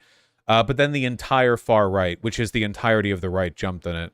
You know, it's like if somebody shot up a synagogue because they thought Jews were, like, feasting on children's blood, and FaZe Nick Merckx was like, they should leave little children alone. That's the real issue. Because a lot of people are saying only pedophiles would take issue with saying leave the little children alone. Well, it's like, well, no, the problem is your statement is saying that the children aren't being left alone. And remember, by the way, when all the right-wing people were pretending that their problem was just with transgender, like, hormone therapy for minors? And now we've gotten to a point where recognizing Pride Month is grooming. Like, this happened in like a year. I remember like 1 year ago, and of course, because I'm always right, the whole time I was saying this is just going to include all forms of what they perceive to be degeneracy. This doesn't stop here. But I called it, but back then they were like, oh, we don't have a problem with gay people. We don't have a problem with this, that, the other. You know, they still have those like LGB orgs or gays without groomers. But obviously, these were always fronted by heterosexual cisgender people who fucking despise us. Now it's just like June month as a whole is grooming. Everything is grooming. It's all grooming. Existing is grooming. That's their argument, by the way. You know, it's not new. They've been doing this stuff since the 80s. Before the 80s, the Nazis did this with gay and trans people back in the 20s and 30s. It's not new. It's the exact same thing over and over and over and over again. I do, however, like the fact that, like, it's so unambiguous now. Like, you can't really pull the whole, oh, our problem is just with drag shows with children, when it now includes, like, acknowledging Pride Month in the purview. Chat lazy, I found it just the first minute or so. Oh, I love it. Wait, is XQC seriously suggesting that he thinks that fascists beating up protesters is defending children from the crime of Pride Month? What is this? What's happening? What's How's happening? Texas? Pretty bad. I mean, it was fantastic. Now it's pretty bad, but I'm not going to talk about that. No, I'm not going to be able to do some drama bait. I'm not doing that. I already did. I wasn't trying to bait you into drama at all. I was just like asking a normal question. Like, it wasn't like that. Oh, okay, it's like how's the weather? You know, that's what I was saying. Yeah, it makes sense. No, you're right. Okay, so basically, okay. So what's up? What are you confused about? Right, XQC has the worst takes. I mean, yeah. I just want to see if he has a take. All right, listen. Why does he talk so Basically, fast? There was like the Nick Merckx clip, right? Yeah. Some people said good takes, some people said bad take. It wasn't even a take, to be honest. It actually wasn't. I was just more trying to inquire, right, about how that works. Like, why is it bad or whatever, you know? Guys, XQC isn't like anti-LGBT or whatever here, right? This is just XQC, like, not knowing what's going on and asking Hassan for his opinion. This isn't, I'm not going to look at this and go like, he's just stupid. Yeah, but I'm not going to look at this and go like, oh, XQC took his side or whatever. Dr. Disrespect did take his side, however.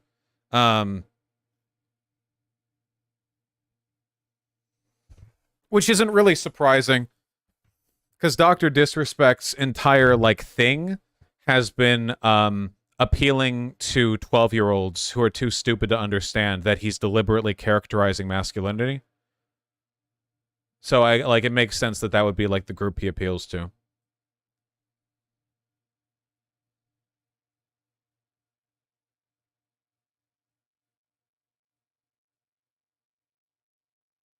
You're doing it again, Jin Sharesh.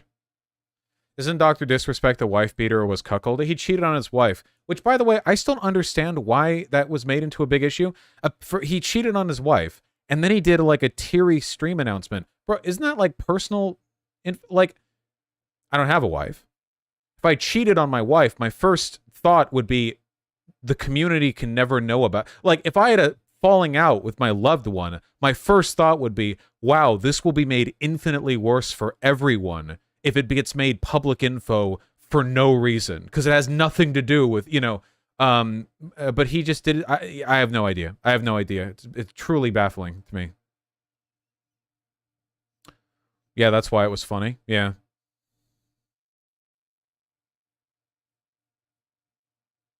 You shouldn't cheat on people, by the way. It's really bad to do that, just to be clear.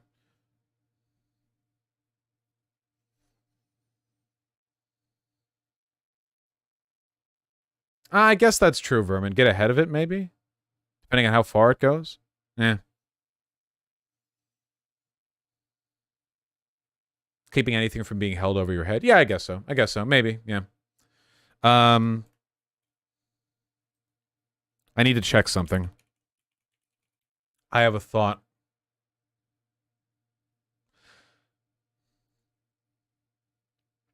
Okay, guys. So the YouTube channel that is responsible for me having a crack pipe in my in one of my OBS scenes, What If Alt History, recently came up with a new video. It's called Why Communism is a Failed Religion. Which, by the way, to be clear, that's a take that I could agree with if we were talking about communism, like Soviet-style communism. Communism, right? Obviously not communism. Right. Communism. And, you know, the minute's 50, or sorry, the video's 50 minutes long. I can't watch all this, but I have heard from an insider that apparently in this video at some point, he talks about / copes over the quote-unquote debate that I had with him. And I was wondering if any of you knew when that timestamp began, because that's something I'm curious about. That's what I want to know. I'm not watching 50 minutes. You can't make me. I won't do it. Because he does this thing where he has all these, like, boomer, like, political comics he throws in there. And then every once in a while, when words fail him, he'll add text. Please do it. No! I will not. Even if the segment we go over is a single minute long, it'll be enough to entertain us for a good long while. Going through this entire thing, no, I'll be dead by the end of it. I have a headache. I'm not doing it. Somebody said 3456. Oh, well, I just saw Karl Marx. I feel involved. Let's find out, huh? Here, you know, we'll get a little bit of a run into it, all right? A little bit of a run into it. So, like, maybe a minute before. What's going on here? Okay, there we go. We'll start with Adam and Eve. Is this Adam and Eve? Was this AI generated? Why is this a tomato? In the hair? What's going on here? Why does a snake look like that? I think this is AI. Is that supposed to be the snake head? What is it? Okay. All right. This is a disgrace to God's creation. I'll have you all know. Get the crack pipe out? No. We have to deploy the crack pipe the first time we hear something that warrants it, right? Like, if we do it preemptively, we kind of cheapen. We have to wait for it to go, like, oh, okay, now we're here. Like, we're in the... Right, yeah. Okay. It probably won't take long. I just don't want to pregame. Exactly, Paul. Yeah. Communism and Rousseau hold that humans are naturally good and oppressive institutions make them bad. Thus, wow, he's actually... I'm sorry, just right off the bat, he's doing the voice. The actually voice. The like, wow, I can't... Sorry, just... It's very pronounced. Okay. what ends up happening is the authoritarian ruler claims rule from the people, and since the philosophy designs no mechanism, like a democracy that could actually determine it, it becomes a horrifying autocracy, in which everything the ruler does is justified because it's somehow the will of the people, but there's no way to... As opposed to non-communist regimes who have never had ultimate rulers with complete control. I will actually say this, though. There is something that distinguishes... like Soviet fascism from other forms of authoritarian governance, which is that the Soviet government was completely committed to maintaining the perception and aesthetic of public support in a way that not even Nazis and Hitler did, right? Obviously, all authoritarian rulers need to maintain the image that they're beloved, of course. That's pretty important to the whole smoke and mirrors bit they're putting up there, but the Soviet Union was committed to this in like a uniquely significant way. Yeah, they were married to the illusion. So I would say that authoritarianism isn't about like a lack of consideration for the will of the people. In fact, I would argue you could have an authoritarian repressive government that only does what the people want of it. You might think, well, isn't that democracy if they're only doing what you want of it? Well, the thing is, what people want is kind of constructed socially, right? Like the TV we watch, the messages we hear, the lessons we learn, they shape what we think it means to be alive and what we want in life. So it's possible with manufactured consent, for there to be an overlap between authoritarianism and a direct response to the will of the people. You just have to make the people want, you know, what the government wants to do. Or, you know, a better example of this might be you could make the people want an authoritarian government. You could make the people want a strong man. And that's often how fascism happens, right? It's you have like military coups where nobody wants the leader sometimes, but for the most part, it's because people are desperate and they're convinced that they want a strongman. Sorry, we're only going over a small portion, so I'm going to overanalyze every bit of it, thank you. And additionally, we're all going to learn something here, because what if alt history might be an idiot, but I am not. So I consider his videos to be a nice springboard for nice, interesting discussions. That's what I think.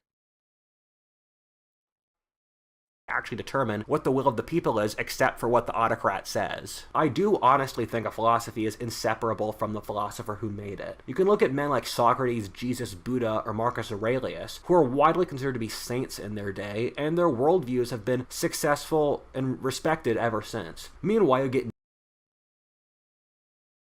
What? Okay. There we go.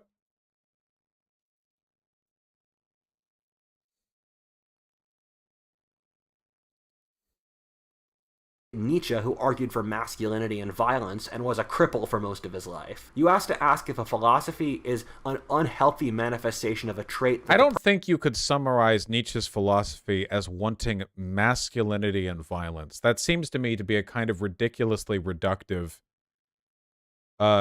interpretation of his philosophy. It was more about like will and the will to create your own meaning and define your own lives. It's not really like, okay. Person themselves are apologizing Not reading this. for and something they haven't actually mastered, and through their inability to master the philosophy, they're incapable of articulating it in a realistic way. This test makes Rousseau and Marx look incredibly bad. Marx was a broke loser for his whole life who refused to hold a job, thus...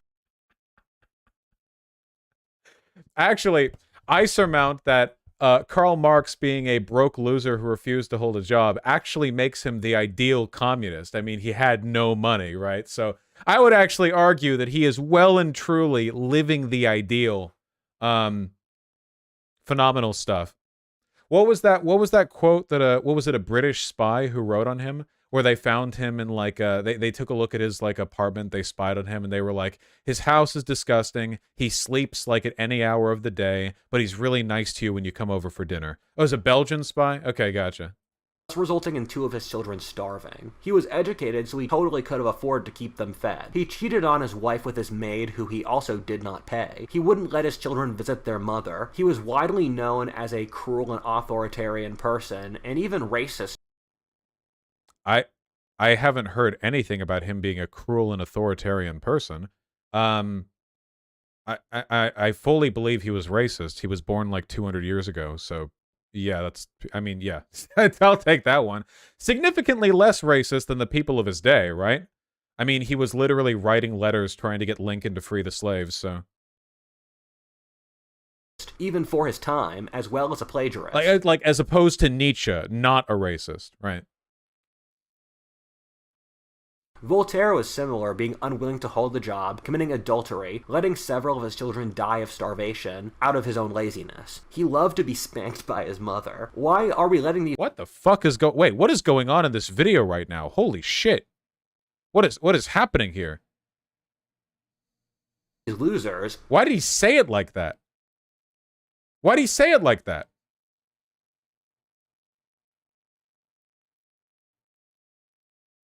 who completely abdicated responsibility in their real lives tell us what to think and believe about the world. Why don't we actually follow men we respect? It's pretty remarkable to see how communism went from being the writings of some broke nerd to being a mass religion that ruled 1/3 of the human race in less than a century. Kind of based, right? Ah, nice. We got the good, the Sino-Soviet Brotherhood propaganda. Hell yeah. What were the groups that were most interested in Marx's message and were capable of spreading it around the world? Peasantry and the proletariat, obviously. Do you think he's going to say that it was all, like, unemployed losers in Tsarist Russia? Some of the choices were pretty obvious, one being the working classes. Okay, However, this was not universal. Marxism was popular among the non-property stakeholding working classes. However, in most wealthy industrial countries... What? Non-property stakeholding... What? What? How many people of the working class 150 years ago were property yeah, like the working okay, like there were okay. Non-property, non-stakeholding, I think. Yeah, that was a difficult sentence to parse. I'm not entirely sure. By the way, what if Alt Hist was coping about the crack pipe meme a week ago? Really? I'm so tired of how criticism doesn't even touch ideas anymore. The crack pipe is an example. It's a meme Vosh did who uses a millionth the sources I do, and now it's one of my topic criticisms. Same with the only reads pre-1960. Hold on. There we go.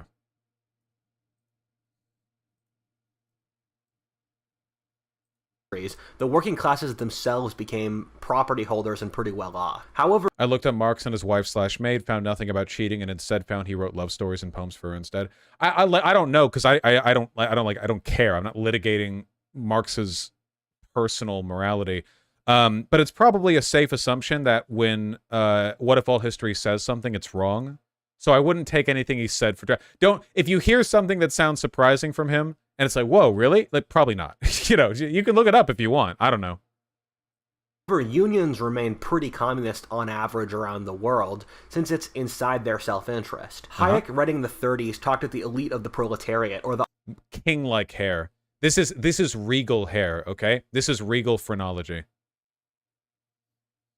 Often wealthy and powerful union leaders and tradesmen who would often run cities, were quite well off, influenced... What?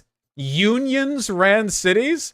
Then why did the mayors tell the cops to shoot them? No, unions were often powerful in the same way that organized crime bosses are powerful. Not because of institutional support or even necessarily money, but because they have a lot of people in the city who are willing to work with them. Overwhelmingly, union leaders were either rugged working class men or like local, like, you know, you do this favor for me, I do it for you, kind of crime boss types, you know? What's the name of the guy from Disco Elysian? Is it Everarty? That guy.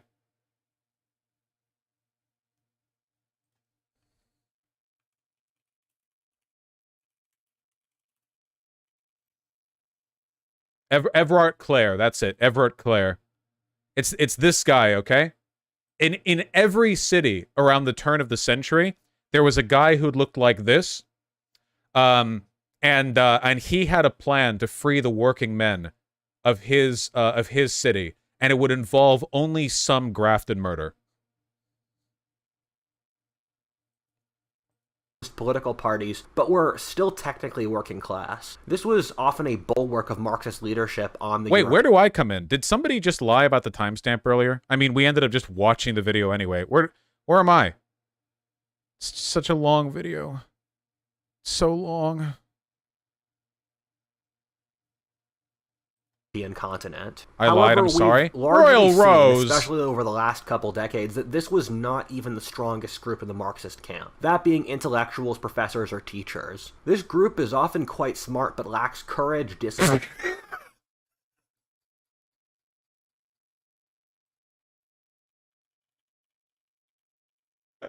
we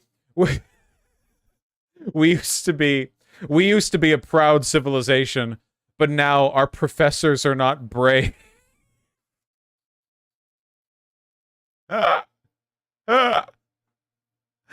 They're lacking courage and the strength to... Bro, go die in a war, man. We just watched him whine about the crack pipe. Yeah, and that made the crack pipe bigger, actually. Oh, we can check the transcript. That's right. See, I'm very egotistical, okay? I just want to see him complain about me. Now we've gotten roped into, like...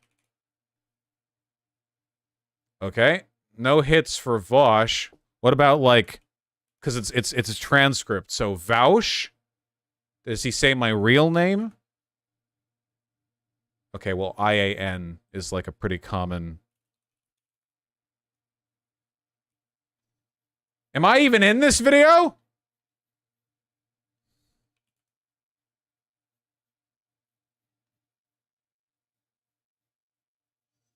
Was I duped entirely by the multiple people who said I needed to watch this? Did you guys get me? Have I been gotten? I don't think I'm named in here. I do VAU. No, nothing. VOW. VASH? I can't believe it. You guys bamboozled me. You guys bamboozled me. Search horsecock? Search debate? Ooh, you're right. You're right. That might be it. That might be it. Oh, wait. Why when you debate a communist, they'll say you don't understand Marxism or you need to study Marxism more, even if you've read thousands of pages this on isn't the a picture of subject, me. as I have, since they believe that once you understand its hidden truth, you will immediately convert. Thus, you really can't understand and disagree with good faith. Both communism and Gnosticism say that they have the real knowledge and make definitions of what is correct knowledge in order to exclude outsiders. Since they do not have real knowledge, this doesn't allow... That's not me. This is just about how communists know things that he doesn't, and he's mad about it. It had to be you. There was a horse in that image. Ah, shit, you're right. Wait, was that me? I thought I saw a picture of myself down here for a second. Nope. Oh, man, you guys tricked me. You goobers.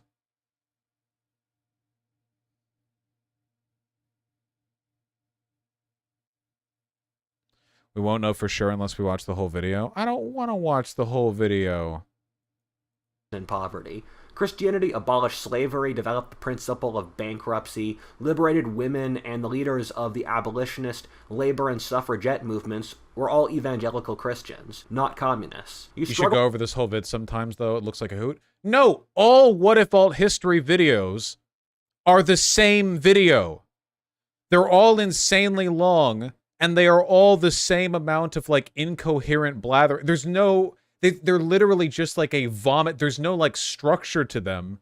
He just says stuff. There's no, like, cohesive... This video was called Why Communism is a Failed Religion, and we clicked on a part in the middle, and he was talking about how Nietzsche wanted violence, but he was a hypocrite because he was crippled. Like, it's like spirit science for history. This maybe? That's a pretty apt descriptor of how communists act. One time, there is a communist YouTuber who criticized... Any, you're so much better than the rabble. You're so much better than the degenerate peasants that occupy my chat. ...me and made a lengthy video doing so, and I wrote down all the criticisms he made of me, such as, this guy does no research, he just says what's on his mind, he's just speaking off the cuff. Wait, hold on. My primary criticism is that he's retarded. It's the genuine answer. I've said this before, but like the actual thing with so for those of you who haven't seen the debate, because it was very, very funny to actually have, was he What If Alt History held the position that woke social justice movements like Black Lives Matter are bad and harmful, but he didn't seem to hold that position about like the civil rights movement or about the abolitionist movement. So when I talked to him, I wanted to say like, okay, the abolitionist movement, the civil rights movement, and the modern day Black Lives Matter movements are fundamentally inspired by the same basic beliefs. And you can see this because there's an intellectual through line, right? In terms of the arguments made, the beliefs held, not to mention Martin Luther King Jr. and other civil rights activists and protesters cited a ton of stuff relating to the history of slavery and its abolition, and a ton of people in Black Lives Matter directly cite the interests of Dr. Martin Luther King Jr. I mean, Dr. Martin Luther King Jr. literally called for reparations, so it's not like, you know, this is not like complicated stuff. But he rejected all of this. No, so not only did he reject it in the sense that he disagreed, he got angry that I was saying it and started asking me to cite a book where this is said. And then he got mad at me when I said I didn't have a book. Now, obviously, if you wanted to, you could like do a ton of like, well, this connects to that and this connects to that. I'm not going to lie, though. The statement that I was making is so obvious that I didn't feel like I'd have to prove it.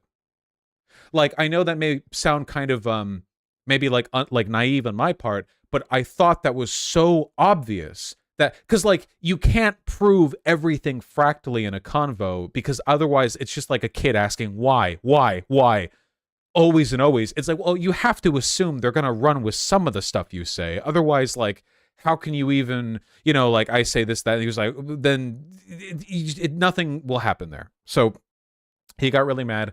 And then he said, oh, actually, I have a doctor's appointment, so I have to leave randomly in the middle of this convo, and I didn't bring it up beforehand, but I'm leaving now.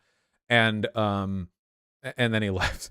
Oh, and the funny thing is, he was so sensitive to the threat of having a real argument that he called me before we had that debate to ask, like, hey, we're going to be civil, right?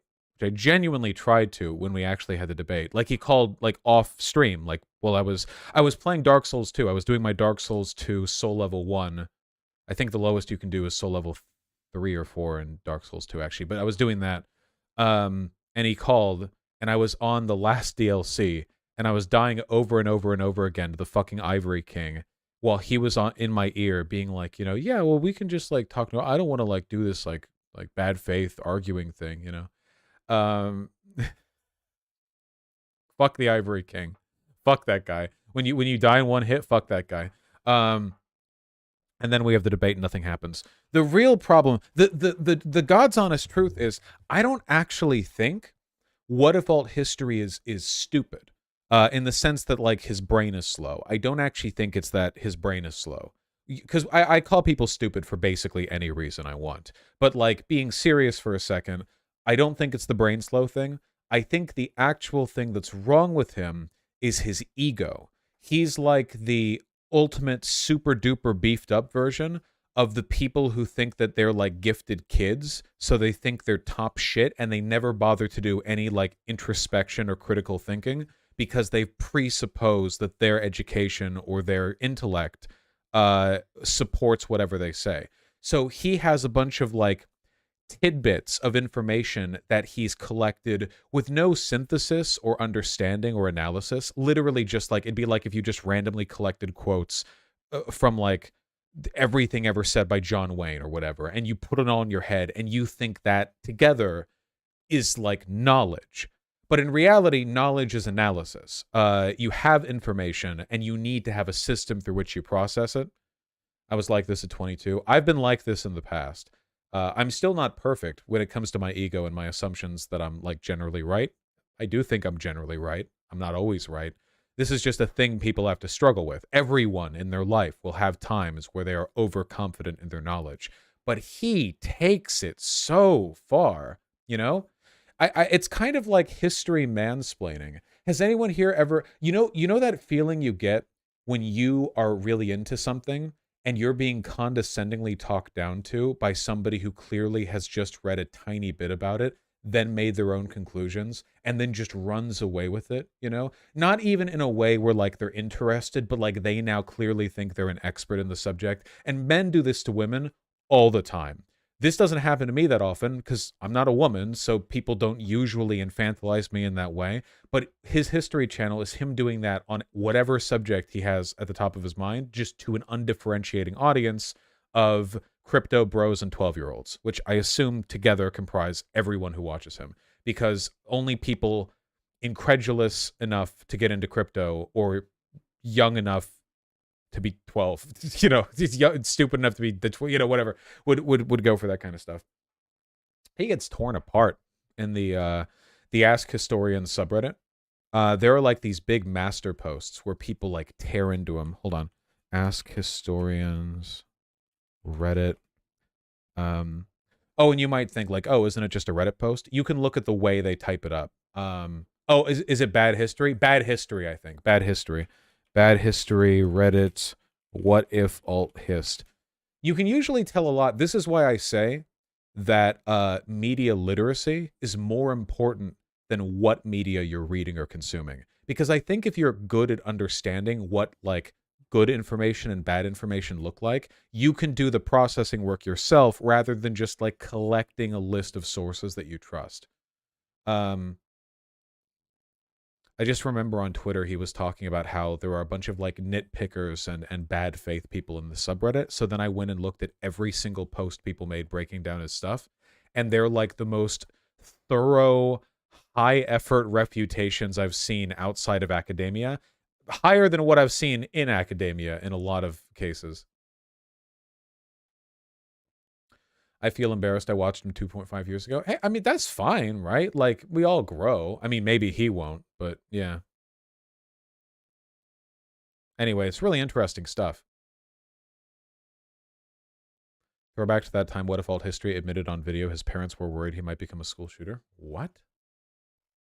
I talked about Battle and Knights, and my parents were called in because they're hey, President Sunday. worried I might become a school shooter, and that's just normal stuff guys do. That's not why. What? He just said that in a video? Battle and Knights, and my parents were called in because they're worried I might become a school shooter. And it was fun besides. In my free time, and I talked about Battle and Knights, and my parents were called in because they're worried I might become a school shooter, and that's just normal stuff guys do. That's not why. That's not why Rudyard. Yeah, I really don't think the concern there was because of like talking about knights or whatever. I don't know. Stop being lazy, Vosh. No, I am not covering a tick video on how Hitler was a socialist. He's made this video 7 times, and every time he comes out with it, every single human being with any education on history looks at it and goes, wow, this is stupid. And for some reason, rather than like stop or he's made this video so many times, over and over again. He's obsessed with this. This has nothing to do with research. Just once, ooh. No, I'm not a historian. Why not leave it to people who can do stuff like that effectively? Critique history. Oh, wait, they did. They've all responded. Tick is a fake history buff. He is ideologically motivated in a way that precludes him from real historical analysis. Also, does he like only talk about World War II? Holy shit. Bro, it's like it's the classic, like, yeah, I'm really into military history exclusively between 1939 and 1945, you know? Yeah, and I play War Thunder. Yeah.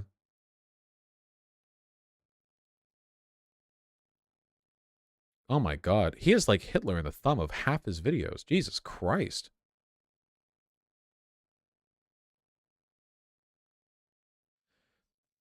Tick's definitions are wrong about socialism. If you just search like social, or here, social, I put a backslash in there. Hitler's socialism, destroying nihilist counterarguments, the real religion behind National Socialism. National Socialism was socialism, rethinking World War II history. Hitler's socialism, the evidence is overwhelming. Getting owned over Hitler's socialism. And a lot of these aren't even in the title. It's like the content of the video is him talking about... Yeah, that video was 4 hours long. Where was it? That one... Where was the one giant one that he did that made everyone lose their shit? Is it down the line? Oh, man. It's just... It's at the top? Oh, yep, that's it. The 5-hour video. That was it. This was like the big one that led to... 5 hours. 5 hours. Hitler's socialism, destroying the denial sky. 5 hours.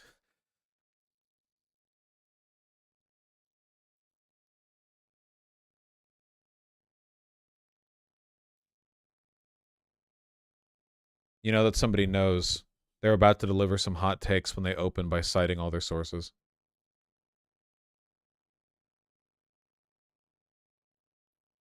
Watch it all or you're straight. Fine, I'm straight. I hate men now. I already did.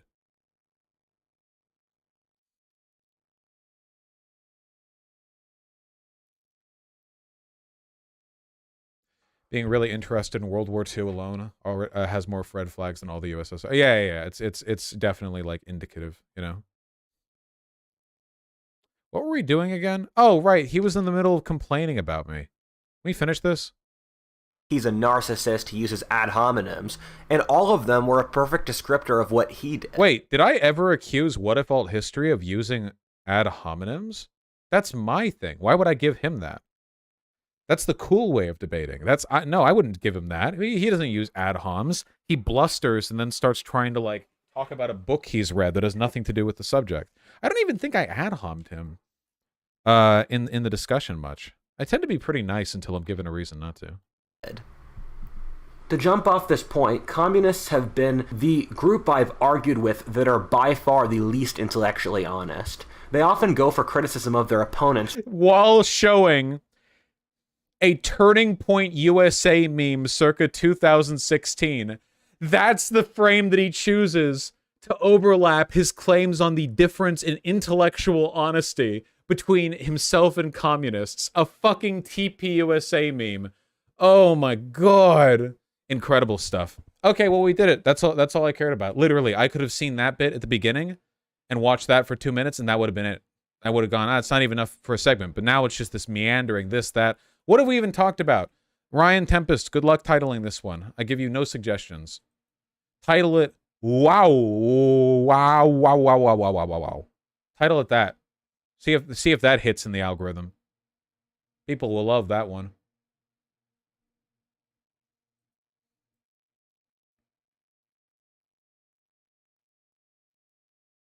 Still invading Canada? Yeah. Thank you, Tempest. All right, folks. My head fucking hurts. So here's what I'm going to do, all right? I'm not streaming tomorrow because tomorrow is the day that I DM on Saturdays. So I usually take a break on Saturday. But I'll be streaming Sunday. We're definitely just going to do Hi-Fi Rush because that's what I intended to do today were it not for the indictment and the headache. But we'll do a lot of that on Sunday. So I'm going to hit the add money button, and then I'm going to read donos, and then I'm going to skedoodle. All right? That's the plan, folks. That's the plan. I'm going to hit it.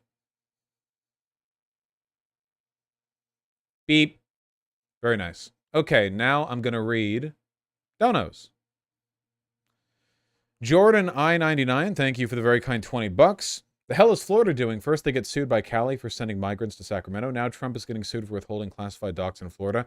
Well, Florida is kind of the epicenter of the conservative, like, legal movement right now. I mean, not legal movement, but, you know, behavior. Beard Math, thank you for the $5. Yeah, it'll be taught for a long time. Mushroom Reaper, thank you for the 10 bucks. These historic times are getting out of hand. True! Zevanon and Altfax, thanks to Tier 1 subs both. Really appreciate that. Paladin7 and Laura Ann, thank you for the $5 both. Really appreciate that. Maybe Laura Ann. Weather can legitimately make you feel like shit when you wake up. That can definitely happen. Oh, while I have you guys, by the way, I don't know if anyone else has tried it and had a similar experience, but I started playing Diablo 4 to see how it feels, and I feel like the beginning of Diablo 4 is way more difficult than the beginnings of Diablo 2 or 3, and I think that's pretty good. Like, I've come close to dying many times while doing just, like, early stuff, as opposed to, like, early on Diablo 2 and 3, where you literally, like, insta-delete everything. Yeah, I'm on World Tier 2. I'm playing a druid. Ew, Blizzard? Yeah. Hey, did you know that, the designs of the characters are pretty fucking great? Seriously, like, the Diablo 4 classes all look like homosexuals. It's great. I'm not joking.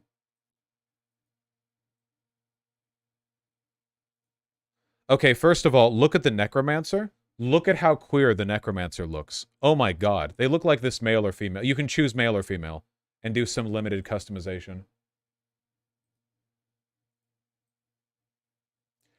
The sorceress, looks like David Bowie, no matter which gender you choose.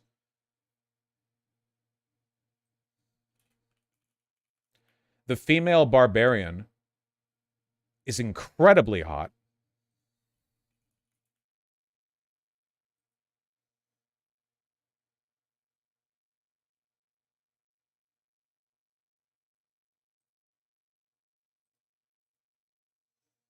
Look at that. God damn. Look at those abs. Holy shit. And the druid, too.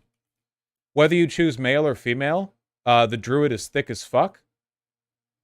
But they actually look really good.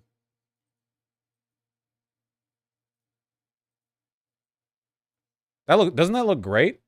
I don't think I've ever seen like I don't know. That's pretty good.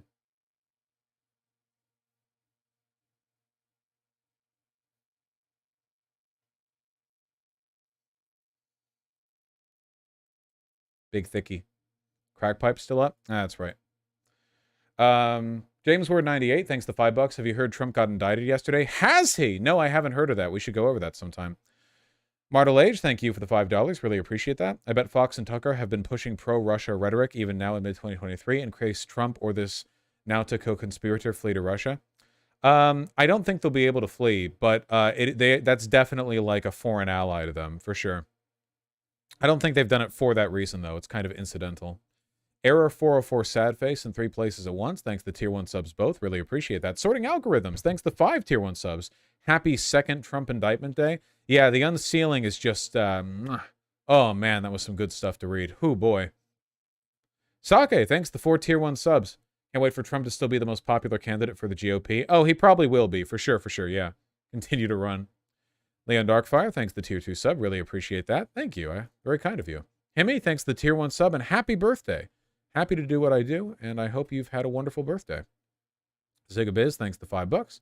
Johnny Be Good, thanks to the tier 1 sub. Obra Dinn meme. No text, just Obra Dinn meme. That's what you're linking me? Well, I do like Obra Dinn, so sure, why not?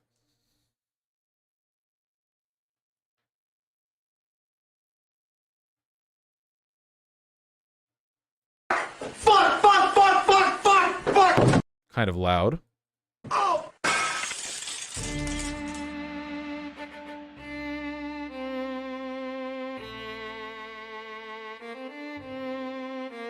Without context, this is not very meaningful to me, even though I understand what they're going for. Cyber Pirate, thank you for the tier 3 sub. Really appreciate that. Vosh is somebody who works in the intel community. Trump is incredibly fucked. Not even Snowden leaked SAP shit. This is so bad it's unprecedented. Hey, thank you. I love getting intel community money.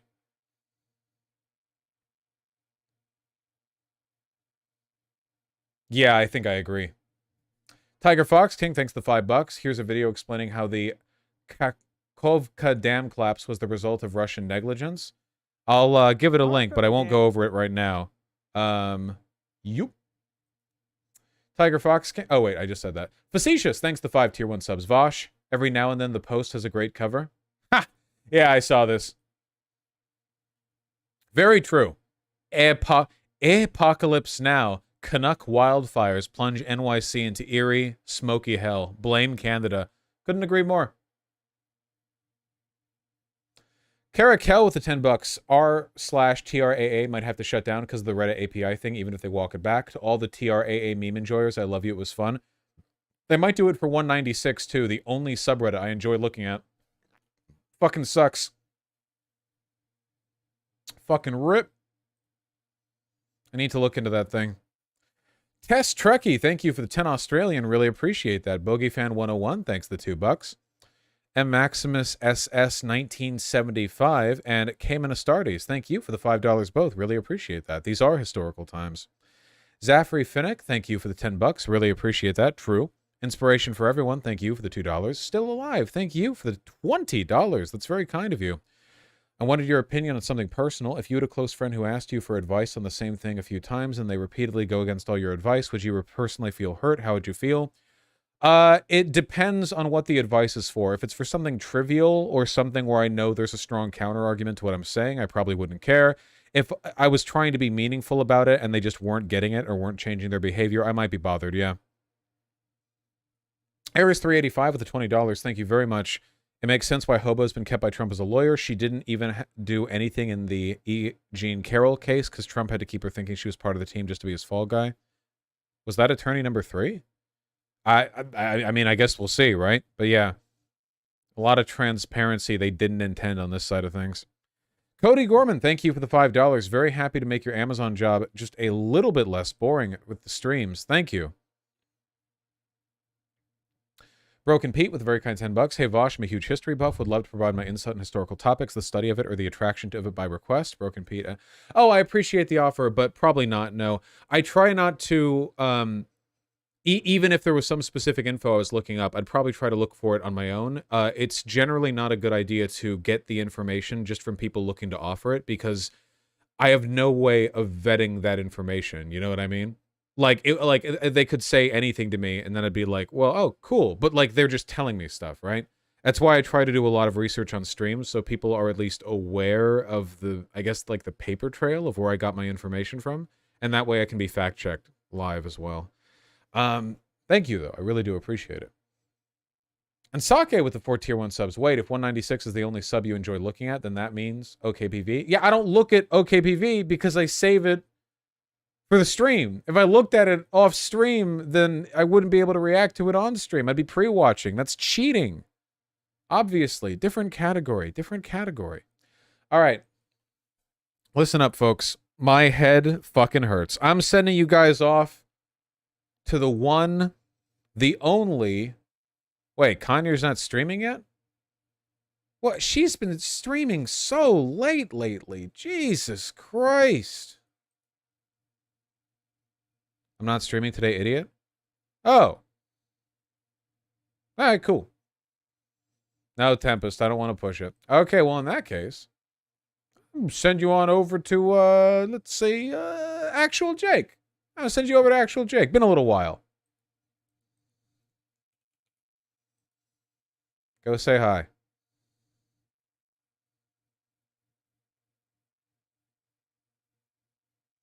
Where's the button? Where's the button? I think I missed the button. Do do do do do do.